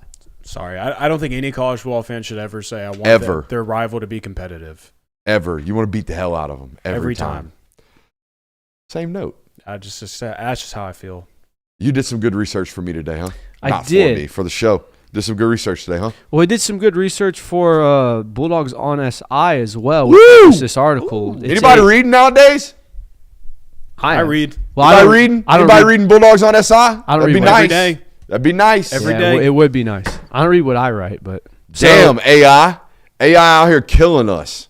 Don't be reading Google AI. Don't do that. Don't No, it trust sucks. that. Don't trust robots. It sucks. Don't scroll down, click links, preferably this ASI.com. But no, we've been talking about how the way that we're talking about Gunnar Stockton, where man, we just want him to rip it, we just want him to show confidence, is eerily similar to what I remember how we talked about Carson Beck in his first season as a starter in 2023. Lambo confidence. Yeah, and I think it was before Lambeau confidence even, of just like, hey, just believe in yourself, rip these balls, you have the ability to do that. So I was curious, what do the numbers look like from their first 4 starts? So I pulled the first 4 starts of Gunnar Stockton's 2025. I know that he started in the Sugar Bowl. I don't really count that as a Gunnar Stockton full start. That wasn't his offensive operation. He wasn't operating in that system as the ones for multiple time. So I have these first 4 starts as his first 4, and then I went and pulled Carson Beck's first 4 starts from 2023. And the numbers are pretty interesting. In his first 4 starts, Carson Beck accounted for 1,222 total yards of offense, 8 touchdowns, and 1 interception. He completed 73% of his passes, and his total QBR was 72.5. On the flip side of that, Gunnar Stockton has accounted for 997 yards. He's completed 70% of his passes. He's had 8 touchdowns, 0 interceptions, and his QBR has been slightly higher with an 88.1. Now, the glaring statistic here is that Carson Beck has accounted for, I think it's 225 more yards of total offense. The reason for that is because in 2023, we talked about how the last 2 years, Georgia hasn't really run the football as effectively. In 2023, Georgia was averaging 159 yards a game in those first 4 games. This year, 213. So you're getting an 80-yard increase from jump just from running. Of course, Gunnar Stockton's not going to count for more offense. More yards are going to Chauncey Bowens, Nate Frazier, Dwight Phillips, and so on. It also should be worth noted, in his first 4 games as a starter, Carson Beck played 1 Power 4 team and 0 ranked teams. Gunnar Stockton has played 2 Power 4 teams and 2 ranked teams, 1 on the road. Carson Beck did not have a road start until his 5th career game. So you can take this and look at it as, yeah, Gunnar Stockton has less yards. Other than that, they've been relatively the same quarterback. Now, I know that stylistically 2 very, very different players, but to act like, man, this offense is being held back by Gunnar Stockton when you had a really good quarterback in Carson Beck in 2023, I think is a little outlandish. I also think, good news, like you said, you're considerably better at running the football. Mm-hmm. There's no doubt about it. And the reason is because they're not honed in on the back anymore. They actually have to worry about the quarterback, and that opens things up like we predicted it would.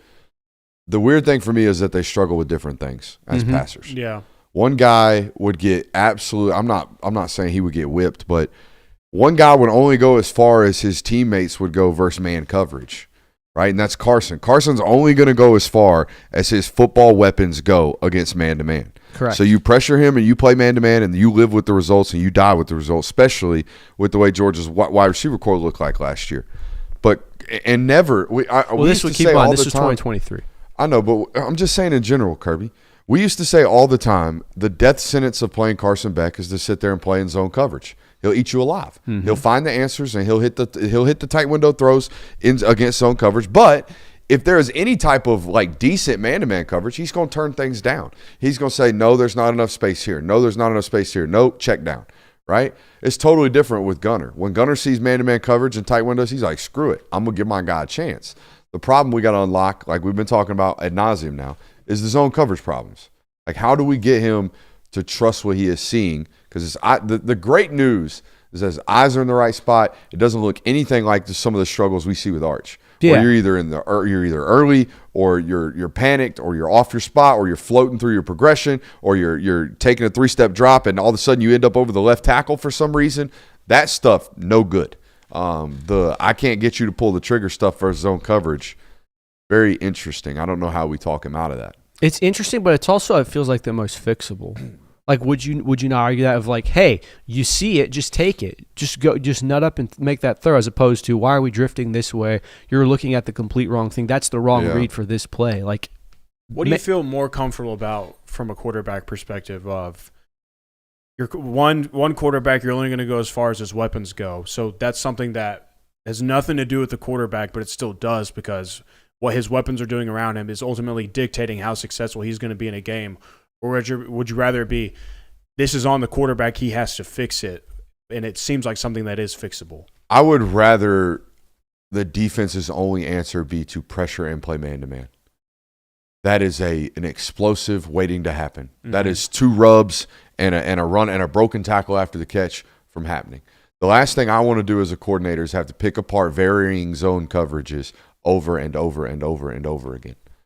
That scares me, especially as an offense that doesn't check with me. Mm-hmm. That's the thing I would get into, and we've talked about this as well. Like, I think to start football games, they need to consider doing some check with me offense, some college-based offense. Some, hey, get to the line of scrimmage early, run out of the TV timeout, get on the ball, go down set hut, see the defense, see whatever they do, look to the sideline. Coach has got the perfect cover 3 beater and tells Gunnar, hey, you got to come back and you got a deep over. Read it to the comeback, rip the deep over. And I think that's the best way to start creating some consistency opening football games. Instead of just coming out and say, hey, we're going to do this on first down, and then if we get into 2nd and 7, we're going to do this, but if we get into 2nd and 3, we're going to do this. I think we need to figure that out on the fly and see what the defense is doing to us, man, instead of feeling it out. Yeah, well, I mean, the reason that Kirby doesn't do that is because he doesn't travel well. Yeah, I know. But you're at home this weekend, and the quarterback needs confidence. No, for sure. I'm totally just talking about this weekend. Just do a little bit of it. And that's why, again, going back to what I mentioned earlier, it's probably a good thing that you play Kentucky this weekend. It's a good thing that you're playing a zone-heavy defense, because there's no option. There's no option for Gunnar to do that. I mean, he could keep turning stuff down, and he could continue to not throw things, but like at this point in the season, as an offensive staff and as a staff in general, You can't let your quarterback get away with that in this game. You need to be telling him the complete opposite of like, it has to be this weekend. Like, we got to do this, dude. Like, we got to. I guess there is another answer to force and like dictate man coverage consistently. You just have to run the football to a point where defenses are like, oh, we have to load the box. Mm-hmm. We have to play man-to-man coverage. We have to play big on big. We have to get bigger, which is what Tennessee felt like. Yeah. Tennessee felt overcommitted to the box for 4 quarters because they had to be and still gave up 200 yards of rushing. Mm-hmm. So we'll see. Bama didn't feel that way. No. I don't think Bama played man-to-man coverage once. I think they were just content with we'll give up the run. Actually, one time on third and 10 or 2nd and 10 in your own end, they played 2 high man. Mm-hmm. They rushed 4, played man-to-man underneath against everybody, and played 2 high safeties. So, other than that, strictly zone coverage. Mm-hmm. So. But no, also going back to the Carson versus Gunner thing, Carson got better as the year went on. For sure. I mean, it felt like, again, I know you said it was Auburn. I felt like it was Kentucky the week after where he had this aha moment of, oh, this guy's making NFL throws now. He believes in himself. So to think that you're 4 games in and it's, oh, Gunner's not the answer. We got to do something else. He's holding this offense back. This is terrible. Let the kid give him time to progress. Mm-hmm. Like that's my funniest thing about it is you immediately have to jump ship if something goes wrong. The whole football team's extremely young. We talked about that the other night as well. In critical positions as well. So, all right. What if Wednesday? Let's do it. Y'all ready? We got predictions coming tonight as well. Ooh. But what if Wednesday? What if Gunner needs to be unlocked? Very similar like to an Arch Manning? Yeah, what if he's a football player? You know what? I kind of agree with this. I think that early on, like going back to the last year's SEC championship game, I think what ultimately gave Gunner the stick on the sideline. Yeah, him stiff-arming and getting knocked down a little bit, then getting up and talking some trash. Like, that was the moment of like, oh, yeah, we're rolling now. Like, we're in this, and I'm ready to do this now. And then what do you know? I think as a few play later on that drive is when he hit the pass to Lawson Lucky down the sideline. Like, one of the biggest plays in that game. So I think there is something to that for him. I also think like you can go back to now. It wasn't I got hit, but that Tennessee throw where it was clearly a step of like, hey, we're gonna let this kid warm up. I wonder if that pass isn't connected, how differently that game goes because the first play of the game. Against Tennessee with Colby Young, like that obviously filled him up with confidence. So I feel like you do need to get something like that to go with, whether it's just get him some contact, get him an easy, deep completion where it's just one-on-one, give a guy a chance, like something like that to wake him up a little bit. This weekend, they'll probably, if you come out in 12 personnel, they're going to hop in base. They're going to play single high. They're going to play cover 3. Heavy play action, 7-man pass pro, give somebody a shot. First play of the game. And if it ends up incomplete, who gives a shit? If you throw a pick, it's a 60-yard punt. Yeah. Who cares? Right. All right. If we complete it, we're off rolling. All right. I know it's the old Penn State adage, the ha, why don't y'all ever just throw it? You ever just throw it up? But in this scenario, if you get into this, if you hop into 12, they will 100% play single high cover 3. There's no doubt about it. Play action. You get it protected. You toss the bomb. Let's go. Hey, I like it. Make him. And so on top you have of no that, choice. And by the way, that'll also reinvigorate that fan base and go like, oh, we can do this. He can do it. Like, people seem to forget that Gunner Stockton threw the ball down the field extremely well against Tennessee. Not only that, we were talking about slow starts yesterday offensively. You complete it, that automatically gets you rolling too in that department as well. That is What were their first 3 play calls Saturday were a run. It was a run. A screen that he threw out of bounds to the left that he didn't read correctly because he got tricked and fooled. And then third down. Quick out. Quick out. But he misses. No, the second down was a quick out. Third down was he forced the ball to Zachariah Branch. Correct. And missed London Humphreys on a dig. So instead of that, play action, run the ball on second down if we get incomplete. 3rd and 5, why stick? Nice and basic. There you go. Get your butt into empty, run why stick. I like it. What if Georgia moved Micah Morris to right guard and Donnie Glover to left guard? I like this what if because it balances youth, right? But there is an inherent added, I think, added thing when Bo and Donnie are playing together over on that right side. Yeah, that's a fair right because point. they've played high school football together. They've been together for a long time. Now they never played left guard, left tackle. One of them played left tackle, the other played right tackle. But they have taken reps together before, well before their experience here. So I do think it would help. especially at the right tackle spot, if you put an older veteran next to him, I think you might clean up some of that stuff. Mm-hmm. You know, like if that's Drew, Micah, and Juan at right guard and right tackle, I think that play on fourth down goes a little bit differently. Yeah, it's just a thought I had of like if you want to stay away from moments of two freshmen on the right side. The only thing I would say is that I don't think I've ever seen Micah play right guard. Right. But he's played right tackle. Mm-hmm. So he can play on the right side. It shouldn't be that hard of a flip, Yeah. I wouldn't think. This one isn't necessarily consequential, but it is interesting to think about considering the streak. What if Georgia loses more home games than road games this season? Oh, it would mean their tougher games are at home. We know this. Yes. I think it would say more about that than any type of home field loss of advantage or anything like that. I don't think there's any spin I would have other than, they played the tougher games at home. Mm-hmm. Mm-hmm. Now, and Kirby, they played 8 home games. They had 3 true road games, you know? Mm-hmm. And the 3 true road games were Auburn, Mississippi State, and Georgia Tech. No, that's not a true road game. Who's the third? Tennessee. My bad. So that one was tough. Mm-hmm. Mm-hmm. What if DeMello Jones is the guy moving forward? That's a great answer. Great question. No, that'd be a great answer. Oh, a great answer. Like, because we've been talking about, like, it feels like you have 3 options that you feel rather confident in. I know you can say what you want about Ellis Robinson. That's just another young football player. He's had moments as well where he looks good. He looks like he's going to be a good football player, and he will be. But you have 3 options that you feel like you can roll with, but you need somebody to take it. You need somebody to say that this is mine, so that way moving forward, you know that you have that guy. He's locked it down. I think you just need you need 2 solid answers. You have one in Dalen Everett right now. You need 2 of them right now. I do think the issue that comes with having so many answers is that the second one gives up even a 5-yard hitch route. It's get the other one out there. Like we've seen this before, time and time. They were fans begging and exclaiming last year that Ellis Robinson is going to enter the transfer portal because he doesn't get enough playing time, and that is a shame.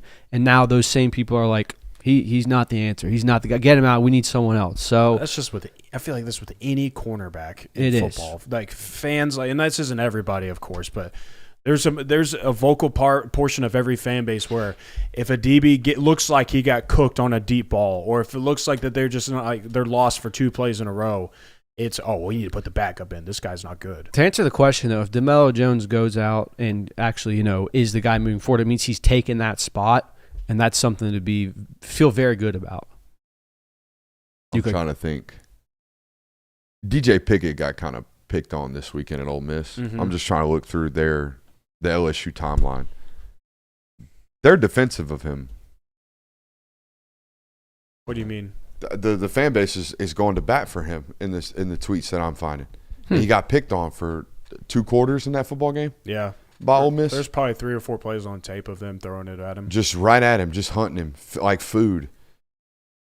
They think it's not PI, the pick 6 that he had, which that's fans being fans. But, like, I have noticed, and the bigger we get, the more, like for example, Tennessee fans absolutely going to bat for Chris Brazzell in our chats the other day, or in our comments the other day. I feel like some fan bases are overly defensive of their football players, and some fan bases are overly critical of their football players. That's all. Absolutely. Do y'all agree? 1,000%. Now that we get a little bit bigger and we do start interacting with more fan bases, 1,000%. I feel that to be somewhat true. Now, some of those fan bases that are defensive of their football players aren't used to having like great football players. Mm-hmm. You know what I mean? So they kind of like protect them and they want to, be and careful. I'm sure LSU kind of feels that way about their secondary right now. Like they see a guy like Pickett and it's like, oh, we're back. Like this is one of the DBU guys that we typically have in this secondary, and he's young and he looks really good. He has spurts where he looks really good. So I'm sure that's a refreshing moment for them. What if Chris Cole gets used as a predominant edge this weekend? This weekend or this season? This weekend. I mean, this weekend he'll have 2 sacks. Yeah. I mean, I think that offensive line Why is. didn't they do that last week? I don't know. Why didn't they put him in front of Caden Proctor? Don't know. You're asking the wrong guy. I know I feel really weird asking that question about your defensive coordinator. Because I thought it was there. I thought it was there for you to go after, and it just didn't happen. I think it's there this weekend. Mm-hmm. If it doesn't happen this weekend, they just don't think it is what we think it is. Yeah. And we'll just have to move on. They're obviously seeing something that we don't get to see. And Correct. That's why and they're honestly, doing it. Jonathan and Kirby, the answer could be as simple as he's one of our best linebackers and he needs to be playing We need linebacker. him there. could be. Yeah. He can't. I had somebody say that to me on the field Saturday. It's like he can't be our best everything because he can't play everything. He might. The answer is he might be our best cover linebacker. He might be our best inside linebacker. He might be our best edge rusher, but he can't do all of it. Can you put him in a Jalen Walker type role? Maybe next year. So the difference was Jalen. If you put Jalen on the edge on 2nd and 10, teams couldn't just automatically check into a run play because that dude's 258 pounds and would stonewall a left tackle. Yeah. So you couldn't. Chris, Yeah. We'll find out if they think Chris is able to do that when they play Texas. If they play a 5 down front with 2 linebackers, Raylan Wilson or CJ playing Mike and Chris Cole standing up at the edge, they think he's able to hold tackles in the run game. If not, the answer is what we got. Yeah. They think he's a specialty pass rusher that can't play on rundowns. Because that's what will happen. If you put him out there on 2nd and 12 and they think he's food and they can run at him, they'll just check into a wide zone and run right at him and get the left tackle to reach him. I got one. What's up? What if Saturday is a redemption game for a lot of players? Like you get 100 yards from Nate Frazier, not a single fumble. Gunnar Stockton, continuously explosive passes down the field. Talon Taylor, deep shots, no drops. Like it's that type of game where it's like, oh man, these guys just righted all the wrongs that we saw from last week. I think nationally people will talk about how bad Kentucky is. Yeah. But dude, if he goes out and throws well against this football team, if he throws for 300 yards Saturday, something clicked because they are going to run zone coverage. I feel like it's the only thing holding this offense back. I think you're right because they're going to shred you the moment you play man-to-man coverage, and they can run the football yes, against they can. anyone. Offensively, they will score 35 to 37 points per game the day he's unlocked versus zone. What if we get unhinged KJ Bolden this weekend? Ooh, I think you need it. yeah. I think so too. I think this is another one of these football players. This guy's got to get unlocked. This dude's got to play with aura, with confidence. This dude's got to be able to play like that. You need him to be that because that's the type of player that he is. Like if he has all the, I don't think he ever lacks confidence. I don't think KJ Bolden ever has a moment where he doesn't have confidence in himself. But like, I just picture in my mind, man, like if he gets that interception against Alabama, I think you get a completely different KJ Bolden. Not that he didn't play bad by any means against Alabama, but like you just get that alpha from KJ, and that's what you need from him right now because that's what you've had in your safety room for the past few years. Is you've had one of those alphas, and KJ is one of those. I think you just got to get something that gets him rolling on that. Not even in just the safety room. Who's playing like the alpha on defense right now for Georgia? Because this time last year it was Jalen Walker, and the year before that you had other guys like Tyke Smith, Javon Bullard. The year before that was Jalen Carter, and then the year before that was 2021. We know the story there. Like there has not been a player that has cemented themselves as, oh, that's the alpha guy there. And that's not necessarily a bad thing, but it is something that I feel like you need to see. KJ Bolden absolutely could be this and probably has the most potential to do so, so you're absolutely right. I think it's because you've seen it from different players at times. Like I felt like through the first 2 weeks, Kristen Miller was that. I thought Kristen Miller played really well the first 2 weeks of the season. And then I thought Raylan Wilson had a really good game against Tennessee, and you saw it from him. Okay, well, Kristen Miller doesn't even have a tackle right now. He doesn't have a tackle? No.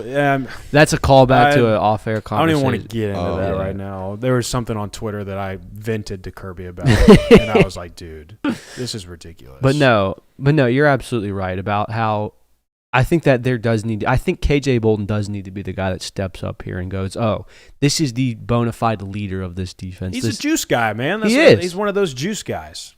You seem puzzled over there. No, I'm just reading. Oh, okay. Just reading. Reading read every Bulldogs day. on SI? Yeah. Attaboy. Yeah, what you read? just making sure, see what the boys are writing. Locking in. Where are we at? Hey, what if Nate explodes and protects the football on Saturday? That's a great sign.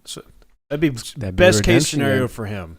Like, get one of those games under your belt, dude. He deserves one of those too. Like he's getting so much heat for this, and I feel bad, but it's also one like you do it to yourself. But like he does not deserve the hate. Nate Frazier is probably one of my favorite players on this team from a pure personality standpoint. Like he is the offense's version of Kristen Miller. Mm-hmm. He's the juice, man. Yeah. He's the vibe. Mm-hmm. He's the smile. He's great. Yeah. So build that guy up. I think so, because too. he deserves it. Get right back to him. Hey, Go right back to him. First play. I agree. What if After the play action deep shot. After you hit a 60-yard bomb, give it to Nate, let him run it in. Yeah. Make sure because it's going to be Noah Thomas that catches it. Yep. Make sure Noah Thomas goes out at the 1 so Nate can get a touch. I love it. Okay, perfect what if scenario. What if we get a Noah Thomas coming out party? And here's my thing though. Would that be at this point a detriment to the fan base?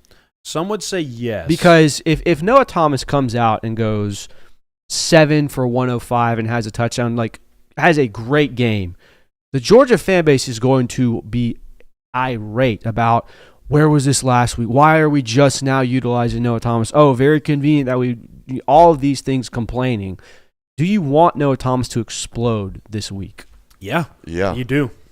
There's going to be fans who are like, well, why weren't we getting this guy the ball? Well, some fans will know, like, you were drawing up opportunities for Noah Thomas to get the ball. You just weren't getting it to him.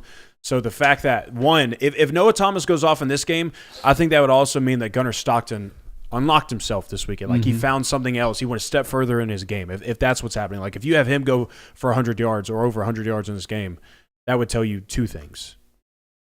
Boys, it's time. Time for what? The Kentucky Wildcats are coming to Sanford Stadium on Saturday at noon to face off against the Georgia Bulldogs. Dogs been licking their wounds. Time to get back in this football game, and it's time for predictions. Keys to the matchup. Let's start on the offensive side of the football for me, for Georgia. Going to have to win versus zones. We've been talking about it ad nauseum. And be clean versus the blitz. I promise you're going to get blitzes. You're going to get more pressures in this football game than you probably have at any point in this season. And get ready for counter on offense. Got to be able to run counter effectively this weekend against that odd front from Kentucky. Okay, run around them guys. Not at them. They're too damn big for everybody. They're too damn big. Get off tackle. Get off edge. Run counter effectively this weekend. You'll run it for gashers. I'm telling you that right now. Check with me early, for the love of God. Can we get some of it? Can we get some? What's going on, Coach? What are they running? Oh, that's a big-time winner. I like that one, Coach. We've been talking about that one all week. Here we go. Give me that ball. Bombs. Let's go. We'll check with me. Get hot early. Don't wait around to feel them out offensively. I want to see an offensive start. Let's get to it. Defensively, got to stop the run. It's Kentucky. Got to stop the run and get home, for the love of God. If you can't get home this weekend, hire Developmental. Y'all need all kind of help. All kind of help if you can't get home this weekend. I'm telling you that right now. Hire everybody. Everybody, go buy Jarvis out of Carvis, Columbus. Buy them all. They got to get in. Go get Jason Taylor down there in Miami. He do something nice.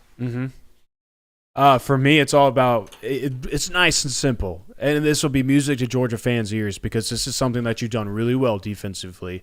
Stop the run against this team. Stop the run against them. They rush. If you take out Cutter Boley's minus 31 rushing yards last weekend against South Carolina, they rushed for 139 yards. So, not a great day on the ground. They threw the ball 19 times. Now, that's with them getting sacked 6 times, so you have to take that into account as well.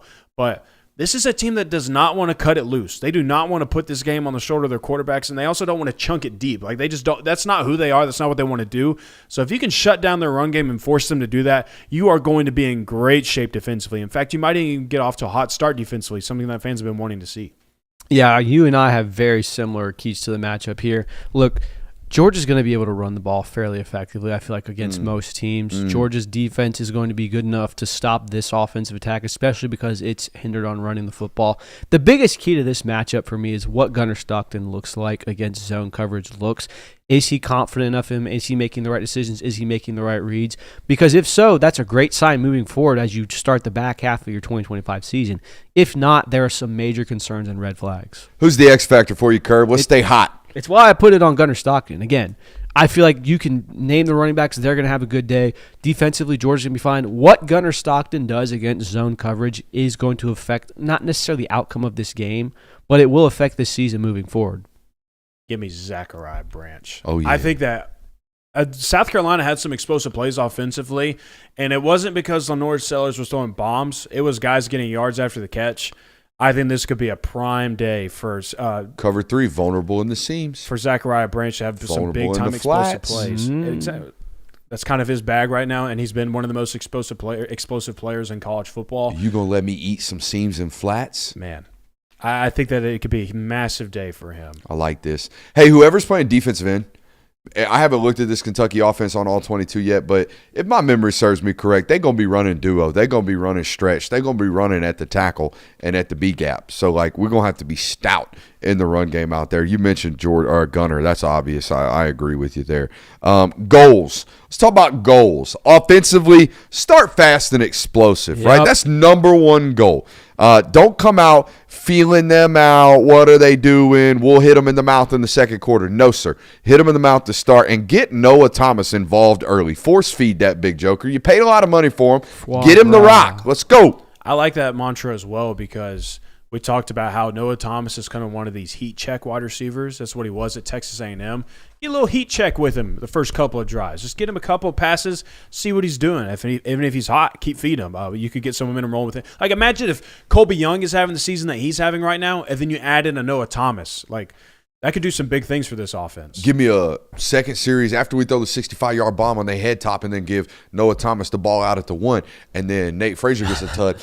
After that second series, how about one hitch? 6 plays later, come back Hugo, heady top. Noah Thomas got 250 by the second quarter. You know what I mean? It's that easy. It's that easy. He's going Tyreek Hill style this weekend. Yeah. 200 yards in the first half. I hope he doesn't go Tyreek Hill style this weekend. Calling plays, that easy. You know? Whatever, dude. What did you guys just exchange over there? What just happened? I was talking about Tyreek Hill the time where he went for like 230 yards in the first half, and then he's bringing up what happened this week with Tyreek Hill. The most recent Tyreek Hill reference would not be a good thing for Noah Thomas. He said, though, 200 yards. Right, and I said either way. Tyreek Hill style like he did in the first Was he like, half. wasn't it, I saw a video of him like being happy when he got hurt.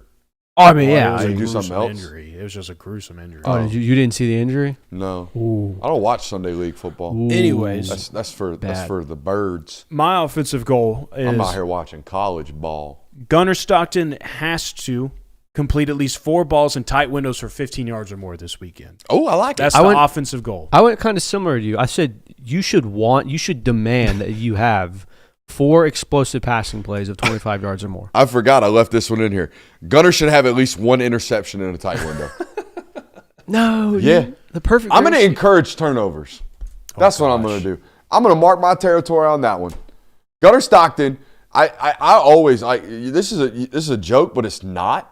Like, this is a very famous story of Bill Parcells. Bill Parcells, pretty damn good football coach. Would you all agree? Mm-hmm. There's a lot of people that, accredit their lineage to Bill Parcells in the NFL world. He had this conversation with Phil Simms prior to a playoff game. If you don't go out there and throw an interception in the first half, we're benching you. Just to let his quarterback know, like, dude, I want you to go push the line.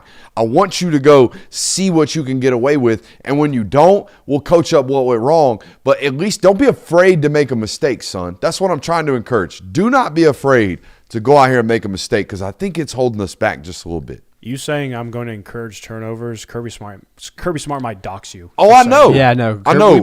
We might get people didn't get notifications today because Kirby saw the show notes. You know what I mean? Like doxing, like shadow banning the Film Guy Network and its local hour coverage. But yeah, like, honest to God, like, I'm not saying Kirby needs to have this conversation, but Streeter in pregame needs to be like, hey, dude, go out there and let that sucker rip. Now, I don't want you hitting an underneath defender in the face with a face mask, but tight window, make something happen. Yeah, I think putting emphasis on forcing a tight window throw. Yeah, not like a goofy interception. Like, what are you doing? I want a Lagway interception. We don't want I want a Nussmeier interception. That's what I want. Odds are, Gunner, with how hard you throw it, the odds of a DB catching that ball anyways probably break his fingers. Slim. Yeah, Probably dude throws pretty beams. slim. Also, we did mention all offseason that this offense needs to be like rippers, vertical rippers and runners. Mm-hmm. I think we need to get back to some more verticality here. Like, maybe don't trust him to read these deep overs as much as we're asking him to. Maybe, hey, we're going to rip a seam shot right now instead of ripping a deep over. Yeah. Maybe something like that. Yeah. I like it. What are defensive goals? Defensive goals? One word. I don't care if you do anything. Get home this weekend. Yep. Get home. Because I know you're going to stop the run. It's what you've been doing. It's what you've been working on. But when they drop back and pass this weekend, they are dog food up front. Get home. One word. Havoc. Havoc. And that goes into what you're talking about. You got to get home. I also want to see some turnovers. This team, like I said, they had 4 turnovers against South Carolina. It was fumbles. It was interceptions.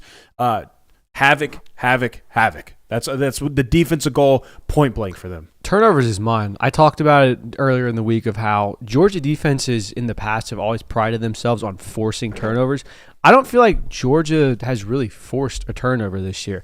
Yeah, KJ Bolden got an interception, but that's because the wide receiver fell down. Ellis Robinson got a tip pass. The best thing that you can point to is Jonel Aguero getting a deep interception, which necessarily I don't think forced that. I think that's just Joey Aguilar forcing a deep shot. But I think pressure forced that. Christian got into his face. So Georgia's forced one turnover in 4 games then. Yeah, not enough. Fair criticism. So not enough. Force more, please.